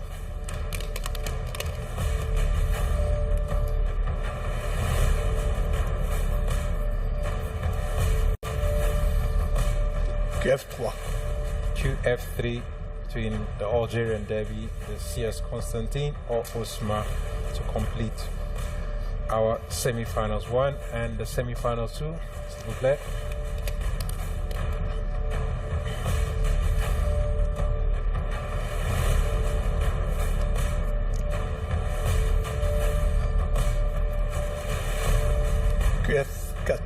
QF4, which is between the winners of Al Masri of Egypt versus Simba of Tanzania, playing the first leg at home, either in Egypt or in Tanzania, versus, to confirm, should be Stellenbosch or Zamalek. QF1, indeed, to be between the winners of Stellenbosch or Zamalek, which completes our semi-finals, the 2 semi-finals, and for the finals, it will be between the winners of SF1 versus SF2. To confirm that the second leg of the finals will be played either in South Africa, Egypt, or in Tanzania. From my side, I would like to wish all the 8 teams all the best of luck in their campaign. The road has not been easy. The road is even steeper for the teams. Good luck, and thank you to our legends, Rabah Majah and Malanga, from my side. Thank you. We will be moving shortly to the draw of the CAF Champions League, and before that, I will give the floor back to Sadoun, our host, to do a wrap-up for the team. Thank you very much.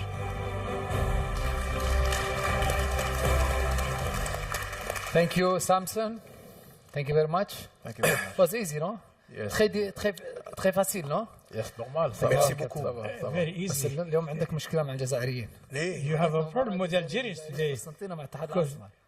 Constantine against USMA. Very difficult. We wish it was between Constantine and USMA, so at least they qualify and they go far in the competition. But one of them will have. but it's guaranteed that there is an Algerian team in the semi-final. Everything remains possible, but the 8 teams are close to each other. The Algerian game will be very strong. Every team knows the other opponent, and I have no doubt that it will be a big game.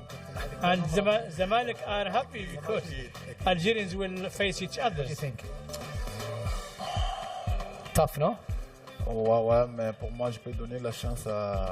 For me, I see Berkane and Zamalek winning because they have won the title many times.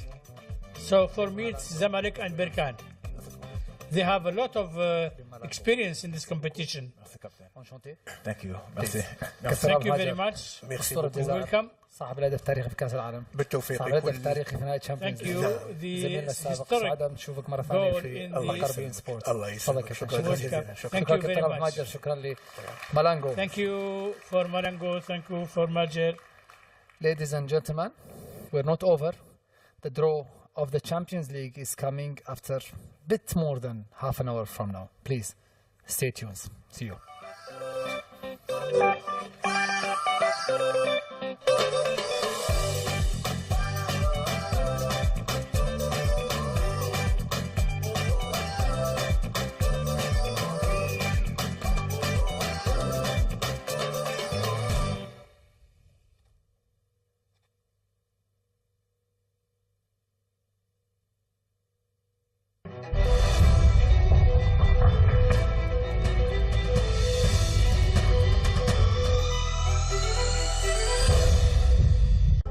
Sunday mornings on 2. People look at me and they get shocked. When you look in his eyes, when you look at his face, you feel, how does he go through life like this? I don't like when people tease my dad. When I do see the stares, I get upset. I never thought I'd have a wife. I never thought I'd marry. I never thought I'd have kids. This surgery is something that is a matter of life and death. Lord, we don't understand the things that you do. What would be the alternative if we don't do anything? I think this is his only chance. I didn't want it to be time. The Inspirational, My Brave Face, Sunday mornings, 10:30 on SABC2. This February, we don't want to talk about romance. Let's rather talk about passion. I'm the party pooper. Two awkward teens share the same passions while navigating their first romance and their future. Arnie plays a no-nonsense cop who discovers that he has a passion for teaching the little ones. A young boy with a passion for cooking tries to find the ideal recipe to break down cultural barriers. Did you know that every ingredient you use is originally from... Audi said not to. 3 aspiring musicians have a passion to make it big despite a tough industry that threatens to tear them apart. I love you. And I love you, Josie. And I scream, you scream, we all scream for ice cream. If you have a passion for great entertainment, join SABC2 this February, every Saturday at 4.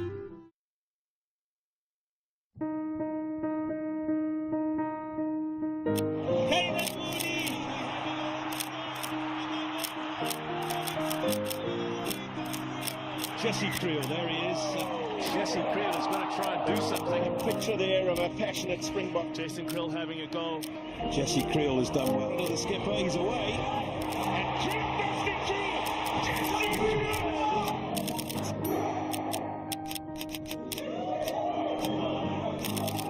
Short side and blocked. A good take from Damien Williamson, but an outstanding step.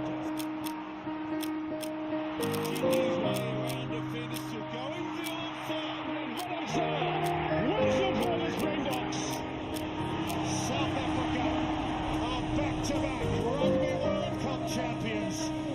They stand alone with a 4th winnerless cup.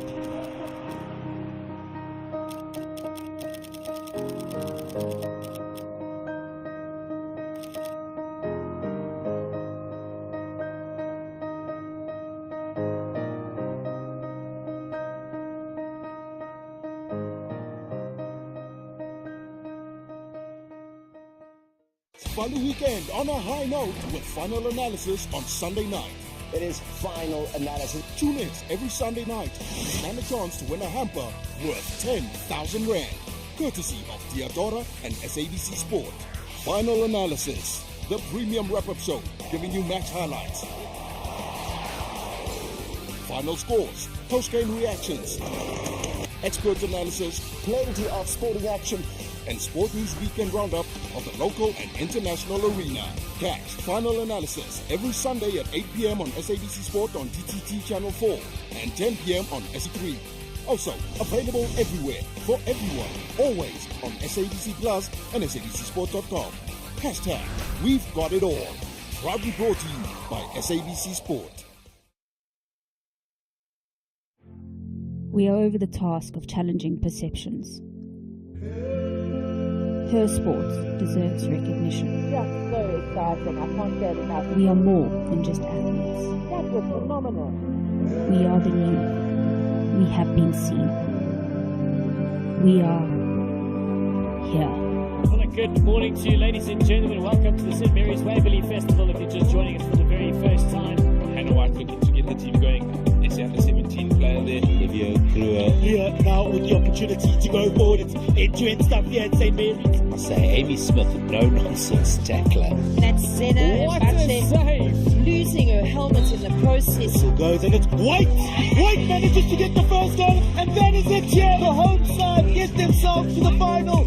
Unbelievable scenes here at St. Mary's. You can see what it means to them. You can hear what it means to the supporters. Supersport Schools is here for her.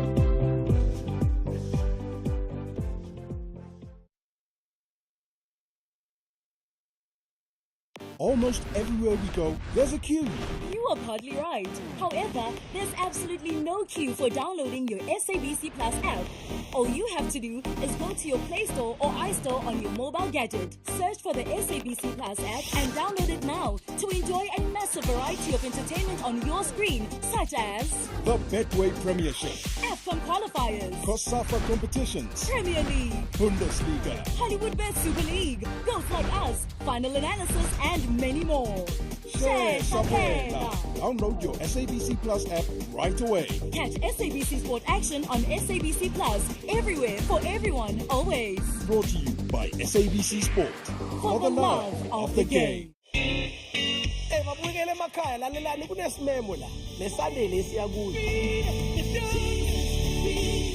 Please join me, Spisson Zima, as we dance in the overflow Chavelumre. And we'll also praise God for His abundance.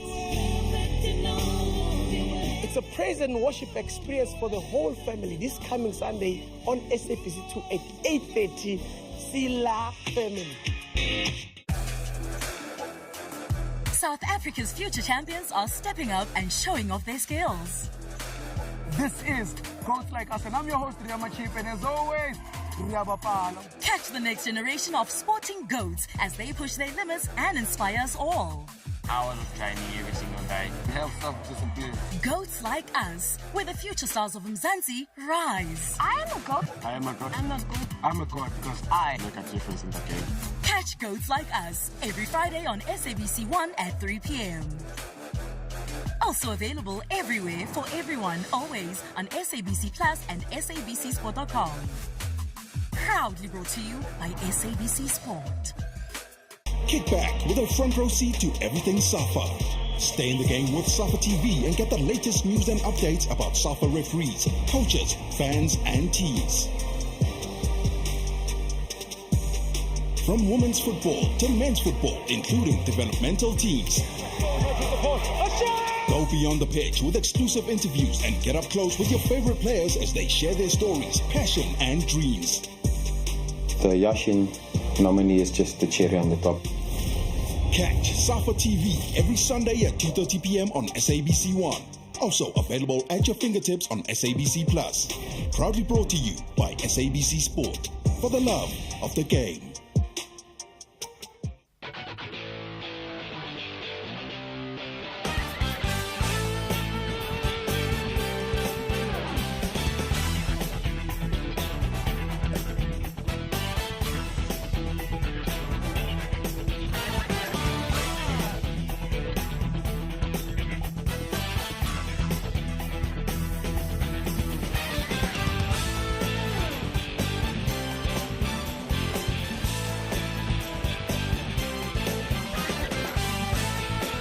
Coming up on Sports Playback, we'll look at the effect of international isolation on South African rugby and the triumphant return of the Springboks to the world stage.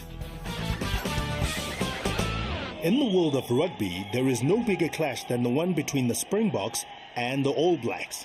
In a rivalry stretching 88 years, these traditional foes have played out many an epic contest that has kept fans riveted with no quarter asked or given. For a South African rugby player, the holy grail has always been to win a test series in New Zealand, and it was with this goal in mind that Wynand Klaasen led the Springbok team to the land of the long white cloud back in 1981. It would be a controversial tour marred by anti-apartheid demonstrations. It was a time in which international outrage against South Africa's policy of apartheid was becoming more fervent. The tour was plagued by violent protests that tore New Zealand apart in the largest civil disturbance seen since 1951. More than 150,000 people took part in over 200 demonstrations in 28 centers, and 1,500 were charged with offenses stemming from these protests. Harried and harassed by protesters throughout, this defining tour in South African rugby history will be remembered not for the 2-1 loss suffered by the Boks, but rather as the tour that hastened South Africa's isolation from world rugby.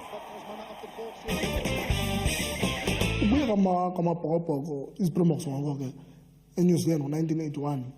Bona amadoda ezixaba bodlala umbhoxo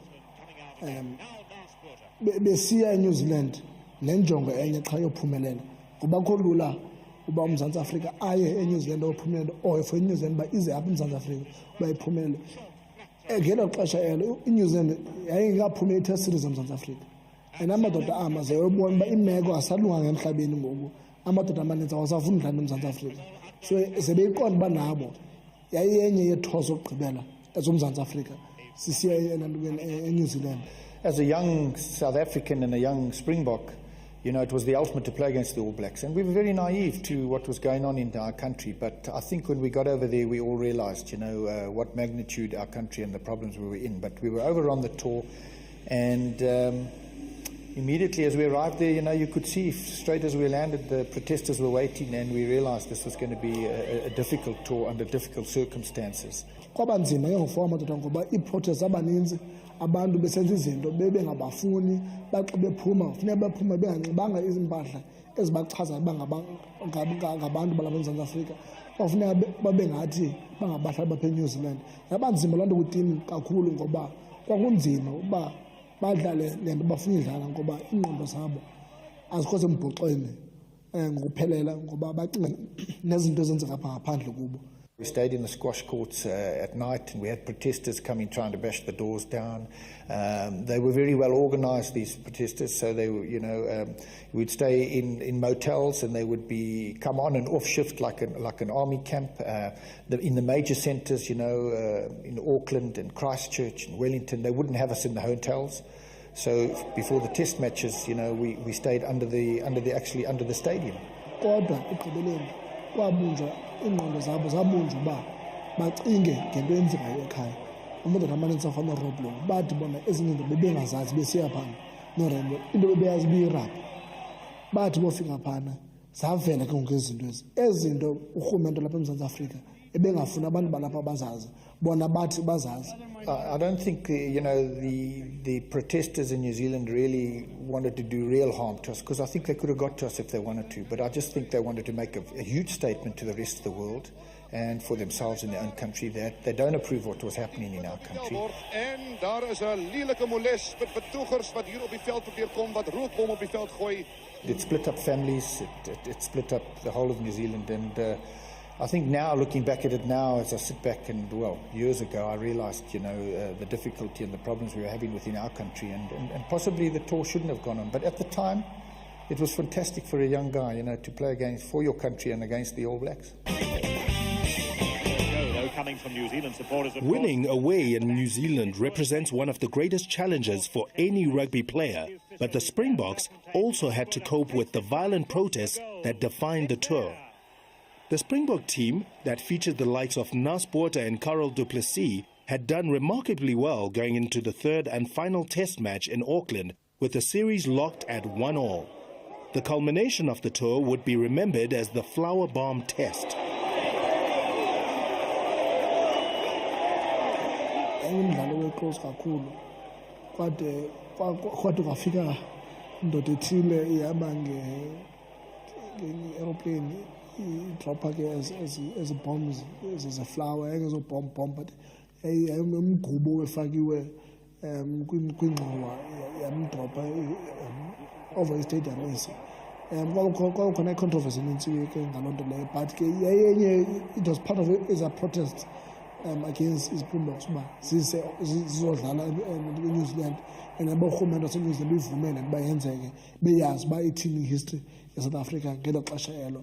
Playing in that test and the flower bombs coming over, difficult circumstances, dropping all over. Luckily I was out on the wing and I could have a look up to see where they were dropping, but it was almost stopped 8 minutes before the end of the game, and then Wynand Klaasen and the two captains got together, and Andy Dalton from New Zealand, and they told the ref, Clive Norling, the game's got to go, and otherwise this whole tour will be defeated, you know.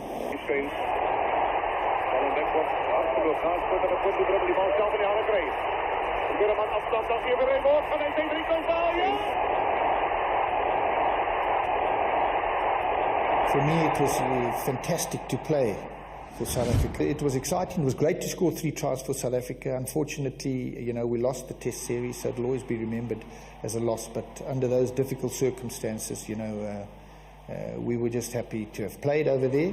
And coming back home, we realised it probably shouldn't have gone on.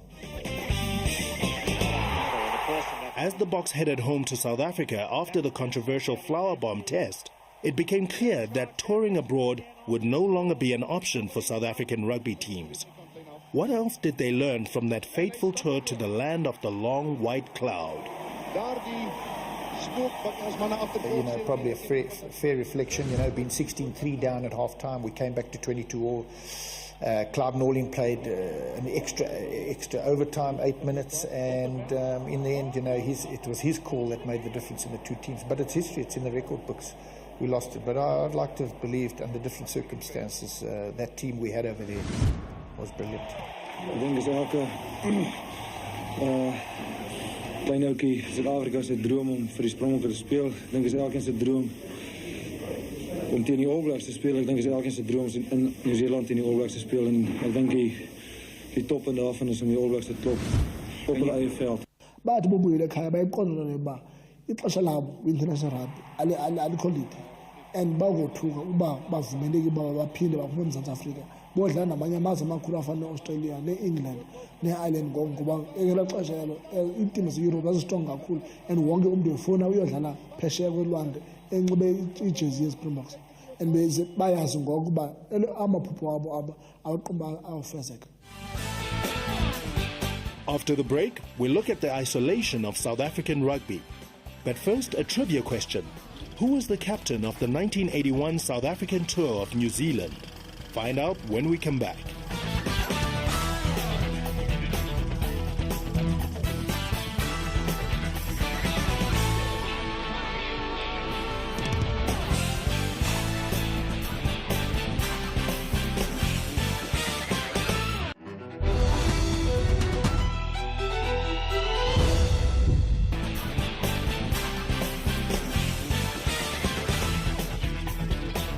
Before the break, we asked you if you knew the name of the captain of the 1981 South African tour of New Zealand.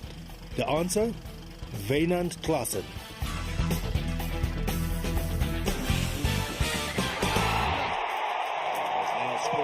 South Africa returned from the tour of New Zealand in 1981 with the knowledge they would no longer be able to tour abroad. For the next few years, the Springboks would welcome touring teams from England, France, Ireland, and South America. And Tobias is going to score on his own. Tobias going for the corner. Errol will score. Here he does. A lovely try by Errol Tobias. These tours became more sporadic, and there was the cold realization that South African rugby was heading into a period of complete sporting isolation. Coming back from the 1981 tour, back to South Africa, you know, realizing, is there going to be real isolation now from the rest of the world, I think we all recognise that, yes, there is going to be. We could see this tour was shown all over the world. Other countries had taken a stance, and we only had a couple of games. Now and then we had the South Americans, the Pumas come over, the Hugo Porto, they would come over. And having England come out here, I don't think they brought their strongest team, because a lot of players and top players would say, no, we don't really recommend coming over. It's against our principles, and that happened. So Ireland came over as well. France came over, which I also played against. But isolation was hitting us hard and fast. Ireland has in South Africa. Ulandela emva Ireland kwaza iteam yamangesi England. Kulapho ke ngo84 kodwa hayi madoda akusakwazi uba sihambe siye kulandizwe ngoba into ezenzekayo phana nyani ayizinto esingavumela nazo, asinobukela abantu bephathwa kabuhlungu kanjani siqhubeke thina siyodlala umbhoxo ube ngathi akho nto yenzekayo. Kulapho kwaphela yonke into eyenzekayo ke ngabantu bephethe irugby ngoko odani Craven baguquka bajonga kwilizwe efana Argentina abalazisa especially South America beyazi uba akho mntu ufuna udlala nabantu abafana Argentina ngoba ngoko iArgentina umbhoxo bengaqinanga ncam. Into abayenzayo bathi kubo ke ningaza madoda apha eMzantsi Afrika niyodlala nathi njengeJaguars. You could see the games were getting very, very scarce, because in 1980 I played 10 tests, and in that over 5-year period I played 18 tests. So isolation was hard, and it was there and it was real. Almost all of the 30 All Black players have left New Zealand during the past 18 hours bound for South Africa. The players have been leaving in small groups from various centres in New Zealand and are now assembling to move on to South Africa. Their series of matches in this country will include 4 test matches. In 1985, the New Zealand tour of South Africa was cancelled, completing the country's slide to total isolation. It was a bitter pill for both teams to swallow. In a desperate resort, most of the Kiwi players chosen in the aborted tour arrived in the guise of the rebel New Zealand Cavaliers for an unofficial 4-test series in 1986. It would be the last meaningful international competition for 7 years. Bekukhona icampaign ethi hot esithi hot all rugby tours eZimbabwe Africa. Abantu abamnyama ngela bevuthe bengamadanga ngelo xesha elo ngoba into ithetha uba abantu baseNew Zealand bona bayavumela beqela labo lize eMzantsi Afrika lizodlala against abantu abacinezelayo. Loo nto leyo ke abacaphiza kakhulu abantu balapha eMzantsi Afrika. Kodwa ngaphezu koko yaphinde yasikhumbuza uba abelungu abasifuni singalo abamnyama eMzantsi Afrika uba not emsebenzini qha nakwisport uba ngoko iziport ezifana necricket nenetball nazo zazihamba lo mgca umbhoxo womama yoba bengavumela abantu abamnyama badlalele kuzo. Loo nto leyo ke yaphinde yasibonisa uba abelungu abasifuni nangaphezu koko bona zibeyifuna uba iCavaliers zize apha ngoba iCavaliers zazifana noba yi-All Black team leyo and kubo sibengabona into erong le beyenzekayo. Well, New Zealand, you could see how much they wanted to play South Africa, how much they wanted South Africa out of isolation, and that they got this team together. And I think a lot of the players actually could have been suspended for a while when they got back to New Zealand. It was a tour that went on. I think South African players, I'm not sure if they got test caps for those. I think they did. And, one of the great players in that team, in the South African team there, which the world never also saw, was a guy like Uli Schmidt, Unfortunately, South Africa, was again, isolated, and we had to pull people over here and do things under the belt, and unfortunately, it wasn't the way. And I think that was the last of the tours, 1986, and then it really got really hard and strong within South Africa, and isolation got much tougher, and it basically closed the doors to everyone. By the late 80s, South African rugby was completely isolated from the outside world. For a country in which rugby is practically a religion, the public turned their attention to the local Currie Cup competition. Though there was a growing realization that starved of international contact, standards would begin to drop. And with Hopong as 10 punter, back comes...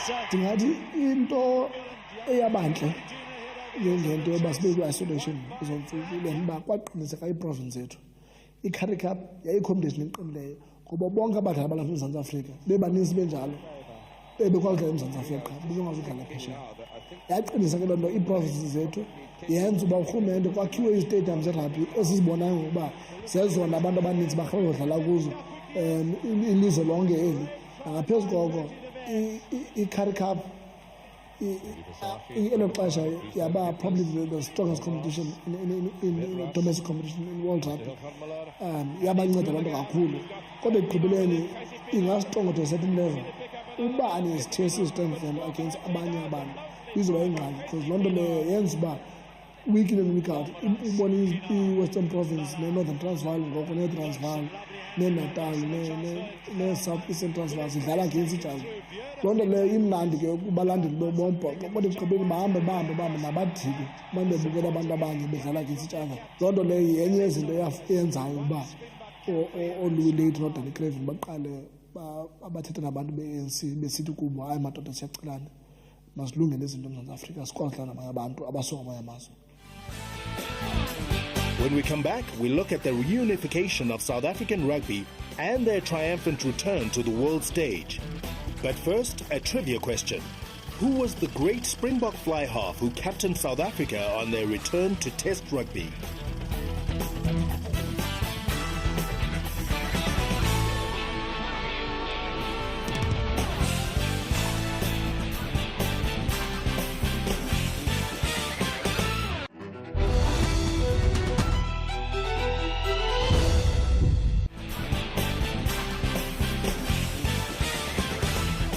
Before the break, we asked you, who was the great Springbok fly half who captained South Africa on their return to Test rugby?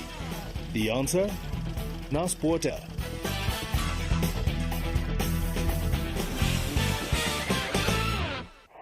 In 1989, South African rugby celebrated its centenary year. To commemorate the occasion, the IRB sent a World 15 to the country to play 2 test matches. It was the first official test match in 5 years.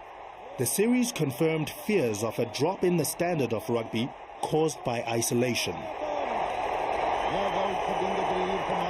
The biggest thing is we luckily kept it right through our Currie Cup systems, through our club rugby, because the game wasn't professional then at all. It was still in the amateur days. So our club rugby was very strong. We had the club championship down in Durban, the Easter Club Championship. That was also a fantastic tournament, and I think we just kept ourselves going through the competitiveness and the talent we have in this country. It just shows you we weren't getting international talent, but we were still at a high level of international rugby. And our Currie Cup system was very, very strong, and that was the ultimate in our country. But there's no doubt about it. When we got back into the international rugby, you could see it took us quite a few years to really get in line with it, because the game had changed, and international rugby, being out of it and being isolated for 3, 4 years, 5 years, 6 years, as we were, definitely takes something out, because you need that competitiveness. It was getting a bit monotonous playing against each other every week, getting to know each other every week. By the beginning of the 1990s, the political winds of change were blowing in South Africa. The release of Nelson Mandela following 27 years in prison provided a ray of hope for the oppressed masses in the country, and the belief that South Africa's sporting isolation would soon be drawing to an end. In that, for the first time, a major political party, such as the ANC, was prepared to throw its weight behind the unification process. Then came NSC, saying that a non-racial society must be created, it must be developed, it must be worked at. And to that extent, sport unification became a reality and a possibility in South Africa.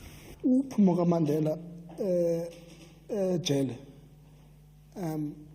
kwenza uba zonke izinto bezisenziwa behind closed doors zikwazi ukwenziwa publicly, because kwakusekhona uthethathethana oluzokhona phakathi kwabantu bephethe irugby nebhola necricket. Sebeseqala uthetha nabantu be-ANC ngoko uba bezama ukwenza izinto lula. Xa sephuma uMandela noko sikwazi udlala namaqela aphesheya. Into eyenzekayo uphuma kwaMandela yenza loo nto leyo uba kwenzeka i-unification kwi-sports sethu. I remember in particular playing against for a SA-15 or for a Barbarians team where certain black or coloured players were brought in. And for instance, Avril Williams came in when I was injured against England. You know, then we had Errol Tobias, who we all know was a brilliant and a great player. He came in. Yes, there possibly should have been, and there would be, as there is coming through today, a hell of a lot more players coming through at the moment. But I think it was just the tip of the ice where we realised that this is the way forward. And I think if you look at it today, it's a huge change, because it's not a game that you can just pick someone out of the blue and bring them into a high-level rugby. It would be unfair. They're on the field. In 1992, after the unification of South African rugby, an all-black team arrived in the country to celebrate the occasion. After a decade out in the cold, South Africa was back to take its rightful place as one of the powerhouses of world rugby. Well, as we said earlier, so much depending on him already. Ngexesha New Zealand ifika eMzantsi Afrika, abantu zebengalibelanga nto. Kubo kwakutshintsha into ezincinci. Kodwa zebeqonda phakathi bayinhliziyo nengqondo zabantu abaninzi azitshintsha eMzantsi Afrika. Basabonwa njengabantu bebona ngabo. So abantu abaninzi abamnyama bazibona bona bezisupporters ze-All Blacks ngoko. Bengabalandeli be-All Blacks ngoba kakade nange-80s bengalandeli be-All Blacks nange-70s ngoba iSpringbok bingeyodini abantu abamnyama. Yiloo nto ke yayiqhubeka isenzeka kumbhoxo wento leyo. Kodwa nabelungu nabo babona uba into abayilandelayo ziziSpringbok ezizabo. Kodwa ngaphezu koko into endayiqondayo le uba abelungu ngaphezu koba abafuni bomnyama embhoxweni bonwabele uba i-All Blacks zazilapha eMzantsi Afrika bezodlala an official test match. Yabonwabisa kakhulu nto leyo. Umntu omnyama ezostade bengakhathali noba kufike kwale bhizi ngoko ngoba ebefuna ubukela i-All Blacks zitya iSpringboks kubo. Yayiproof yokuba le system yabelungu ayisebenzi eMzantsi Afrika. Yabonwabisa kakhulu nto leyo. The narrow loss against the All Blacks was forgotten as South Africans celebrated their return to the international fold. But though they were back in world rugby, they still did not have the support of the majority of South Africans. It would be another 3 years before the Rainbow Nation united as one to cheer the Springboks to their maiden World Cup victory in Nelson Mandela's new South Africa. The isolation yamnceda uMzantsi Afrika ngento efana ne-Currie Cup. I-Currie Cup yaqina nyani. Sabona abantu abaninzi besiya kumdlalo omkhulu wena kwamkhulu eMzantsi Afrika. Kodwa ekugqibeleni yaba yi-downfall. I think South Africa ekugqibeleni ngoba awunolunga nje uba udlale wedwa apha endlini. Kungafuneka udlale nabanye abantu baphandle ukuze nawe ukhule as umntu. Kodwa ke ilegacy yaloo nto leyo ngenba ngoku wonke umntu umhlaba wonke ajonge i-Currie Cup athi siyanqwena nathi uba besine-competition, domestic competition enjani ngoba la provincialism narival ayonto ongayicima nje ebhotini. Yinto leyo yane yawuhlala ebantwini bathi kudlala iBulls udlala against i-Western Province noma ziiBulls dlala against iStormers Super 14. Uyayibona laa nto, uyawubona laa bantu phakathi abantu abafuna ubona nabanye. Kodwa kule veki izayo litokhetha iqela amabhokobhoko wonke umntu adibane emva kwayo. And yinto esincumisa loo nto leyo ngoba umntu uyakwazi uthi uhlele Kapa asapothe itimu yakhe ekugqibeleni ayazi uba kule veki izayo ndingumntwana omhlaba eMzantsi Afrika ndilandele iSpringboks mandikhwazele bona kule veki.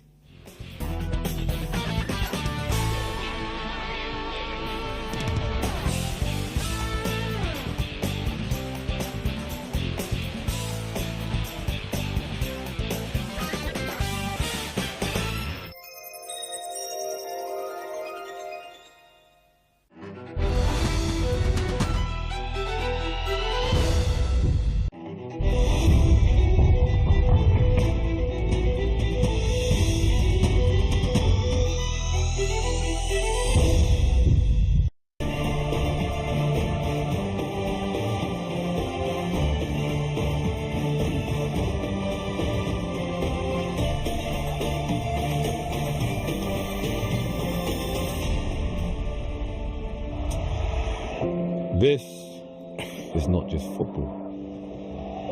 This is an identity. This is heritage. This is CAF inter-club competitions.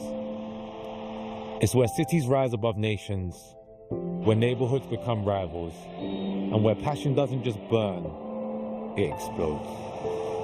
This is where the heartbeat of African football thrives.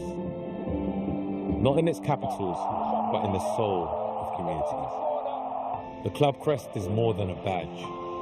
It's a symbol of dreams, of loyalty, of home. Unlike national team competitions where the continent unites, here, the lines are drawn. These are tribal drums calling their own. These are battles fought every weekend in stadiums alive with the pulse of generations. North Africa feels it in the cauldron of Casablanca and Cairo. East Africa feels it in Dar es Salaam. Southern Africa breathes it in Johannesburg. Central Africa sees it in Lubumbashi. And West Africa believes it in Kumasi. It's not just a game, it's life. This is more than an award. It's a legacy. A mark left in history by those who dared to rise. It's about players who become legends, stadiums that become fortresses, and fans who never stop believing. This is football in its purest form. It's personal, it's forever. Where passion lives, where football breathes, are born.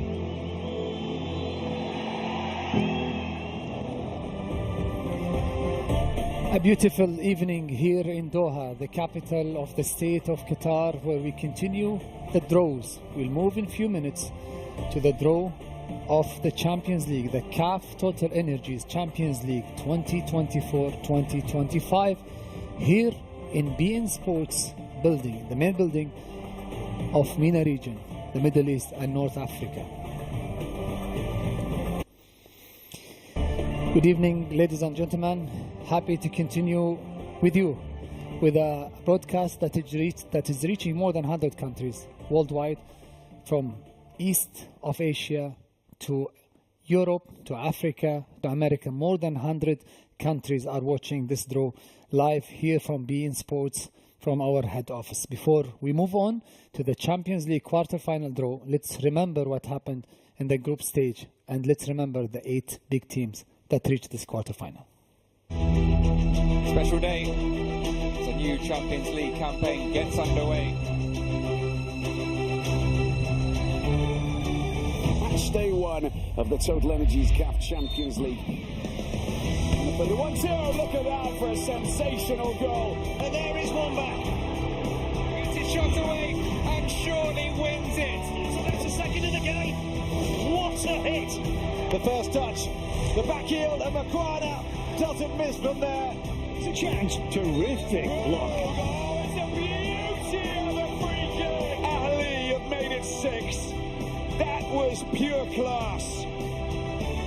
Abidan, 1-on-1, and he slots Asfar into the lead. A horrible moment for Raja.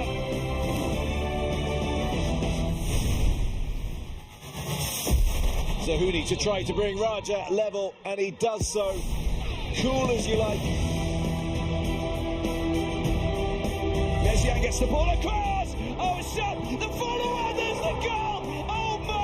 Oh my, Kassav has got the goal. First chance on target. Oh, they've done better than that. Strike a goal from Sanders. And there's the opening goal of the game from the captain, Abdullahi. Oh, and then the winner. My word, what a strike that is.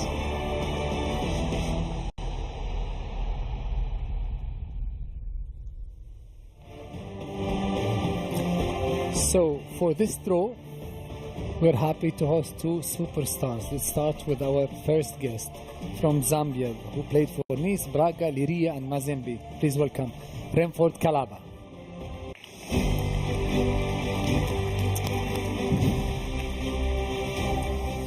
Good evening. Good evening, how are you? Great to have you here. Thank you. On TV you used to look a bit taller. Still a superstar, still a legend, still a fantastic performance in Europe and also in Africa. Great to have you here. Thank you very much. Thank you. Now I would like to welcome another superstar, a player who won the African Nations Cup 3 times with Egypt, back to back, and he won 6 Champions League with Al Ahly. Please welcome Wael Jum'ah.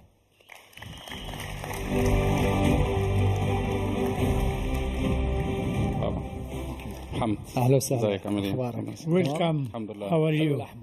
الأحمر دايما. The red is a nice color. So I'll start with you, Ramford. Great to have you here in Qatar. We're so excited to see the draw of the Champions League. The whole setup is changed to yellow and to gold, which shows how valuable is this tournament for the African clubs. The Champions League is something different. It's a tournament that you played, Wa'al knows very well, and we know how tough is this competition, how difficult it is to win, and then to play big competition like the FIFA World Cup. I think it's very important to play this Champions League because it's like UEFA in Europe. Because if you are in Africa, if you play this championship, you deserve better in life. But maybe the difference this year is comparing to 5-10 years ago that was a bit easier to predict who will reach semi-final. I think lots of teams have improved. Lots of countries are giving strong teams and strong competition to the Champions League in the past 5 years. Because long time ago it wasn't more popular like right now. Because now people wants to win it because it's more popular in Africa. Mm-hmm. So many people wants to do it better now. وائل تجربة ما شاء الله طويلة الفوز بالبطولة. Long experience. وائل, you won the title 6 times. الأهلي, it is said, has a special feeling towards this competition, and the Ahli, they used to go very far. Yes, this competition, the Champions League, is an ambition, a yearly ambition to win it every year. And this brought Al-Ahli to world reputation, and Al-Ahli deserves to win this title, and he played many times the World Club Championships, and it improved because of this competition. So it is a tradition now in Egypt that Al-Ahli wins the Champions League, and Al-Ahli is performing continuously very well. Maybe in this competition we were not as good as we used to be, but we won in the second phase, and it is important this phase. When you talk about this, you are emotional. But now I am confident in Al-Ahli. In every competition there are many strong clubs. In the last few years, the number of clubs who can postulate to winning are many more. The competition is more difficult, but the champion doesn't fear anybody. They get with their strength, with their confidence, and we hope that Al-Ahli will continue. Director of Tournaments and Events in CAF, Mr. Samson Adamo. Please, welcome back. Thank you very much, Salim. Thank you. Hi, Samson. All right. Nice to meet you. Rainford. Thank you. Take the space.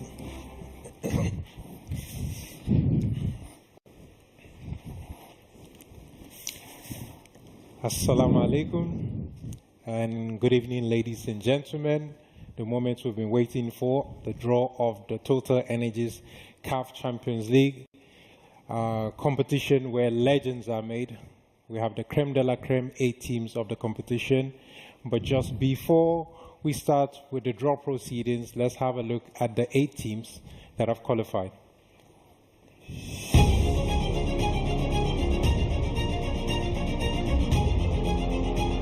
Messi, that's a goal! That's the shot! Oh, it's a delightful finish there! Ashur! Bearing down on goal. Is it going to be 2? It is. An incredible start to their CAF Champions League campaign.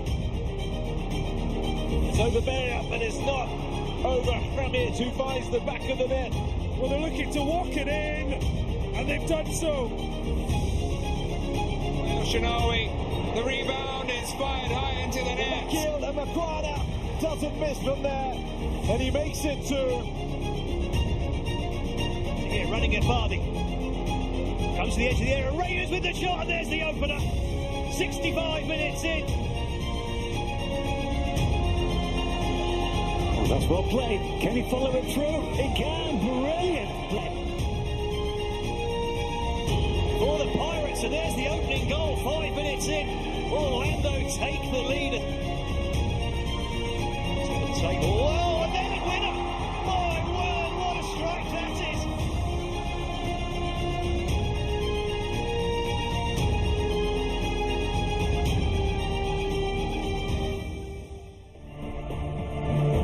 With the stage now set for the quarterfinals of the Total Energies CAF Confederations Cup, we turn our attentions to the flagship cup competition of CAF, the Total Energies CAF Champions League. The CAF Champions League is where history is made. It's where the continent's most prestigious club battle for supremacy. Is also where legends like Wael Goma and Rainford Calabar, where they carve their names in African football history. Once again, we would like to express our deepest gratitude to BeanSport for hosting this draw in their state-of-the-art studio. Our continued partnership with BeanSport is carved at elevating African football and bringing excitement to the millions of fans that we have worldwide. So thank you to BeanSport for hosting us. Now, since the beginning of this competition, 304 goals have been scored. We have a total of 133 matches that have been played, which averages 2.2 goals per game. Now, on behalf of CAF President, our President, Dr. Patrice Motsepe, congratulations to the 8 best teams that we have on the continent. We have Al Hilal of Sudan, we have Asfa from Morocco, Orlando Pirates, Esperance of Tunisia, MC Alger, Mamelodi Sundowns, Al Ali of Egypt, and Pyramids. Congratulations to the 8 teams. Each of these teams have their own beautiful story in African football, coupled with the history and very rich traditions which they have. Et maintenant, le moment que nous attendons. And now, the moment that we have been waiting for, the draw, and before to start, we have to see the presentation, how the Champions procedure. League 2024-2025 quarterfinals draw. 8 clubs have fought through the group stage, and now it's time to decide the quarterfinal matchups. But how does the draw work? Let's break it down. 6 pots will be used to conduct this draw. Pot 1 contains all the runners-up from the group stage. Pots 2, 3, 4, and 5 each contain one of the group winners. The draw aims to match group winners with runners-up, ensuring fair and exciting matchups. First, we pick a runner-up from pot 1. This team will play the first leg at home. Let's say we draw MC Alger, the runner-up from Group A. Next, we select 3 possible opponents from the other pots, except the pot containing the winner of Group A, to ensure teams from the same group do not face each other. Since Al Hilal won Group A, we skip pot 2 and pick from pots 3, 4, and 5. The 3 selected teams go into pot 6. 1 ball is then drawn from this pot, and that team will face the runner-up team we chose earlier. This process is repeated 3 more times until all 4 quarterfinal matchups are determined. So, what happens after the quarterfinals? The 4 quarterfinal matches go into a single pot. The first 2 teams drawn will face off in semifinal 1, with the first team drawn playing the first leg at home. The last 2 teams drawn will form semifinal 2, following the same rule. The winner of semifinal 1 will battle the winner of semifinal 2 for the ultimate glory. Now, let's begin the draw and see who will fight for a place in history.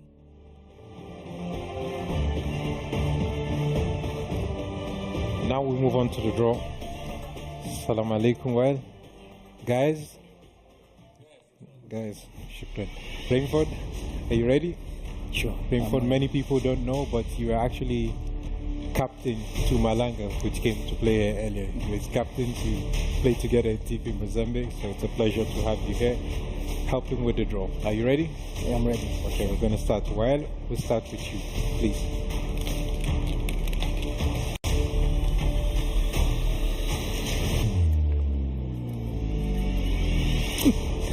Al-Ahli. Al-Ahli SC, holders of the competition, 12-time champions. They're seeking to extend their dominance. Ali is looking to win the title for third time consecutively, which no club on the continent has done that.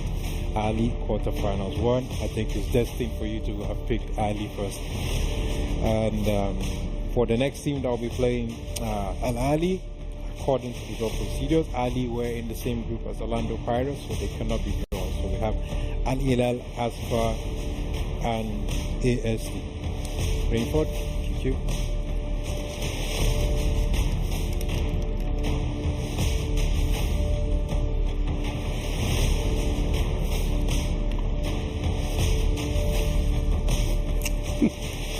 Al Ahly, Sudan. Al Hilal of Sudan. Al Hilal are regular participants, but for the first time in the knockout stage since 2015, they'll be playing Al Hilal, Al Ahly.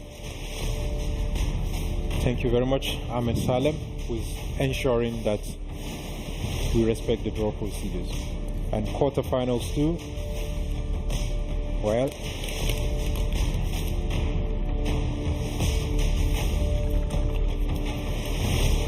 Pyramids. Pyramids FC, the new force in Egyptian football. Pyramids in the first season in continental competition, they went all the way to the finals of the CAF Confederation Cup. They were in the Champions League now, where they'll be playing quarterfinals, 2-match. First leg at home, they'll be playing against either Asfar or Orlando Pirates.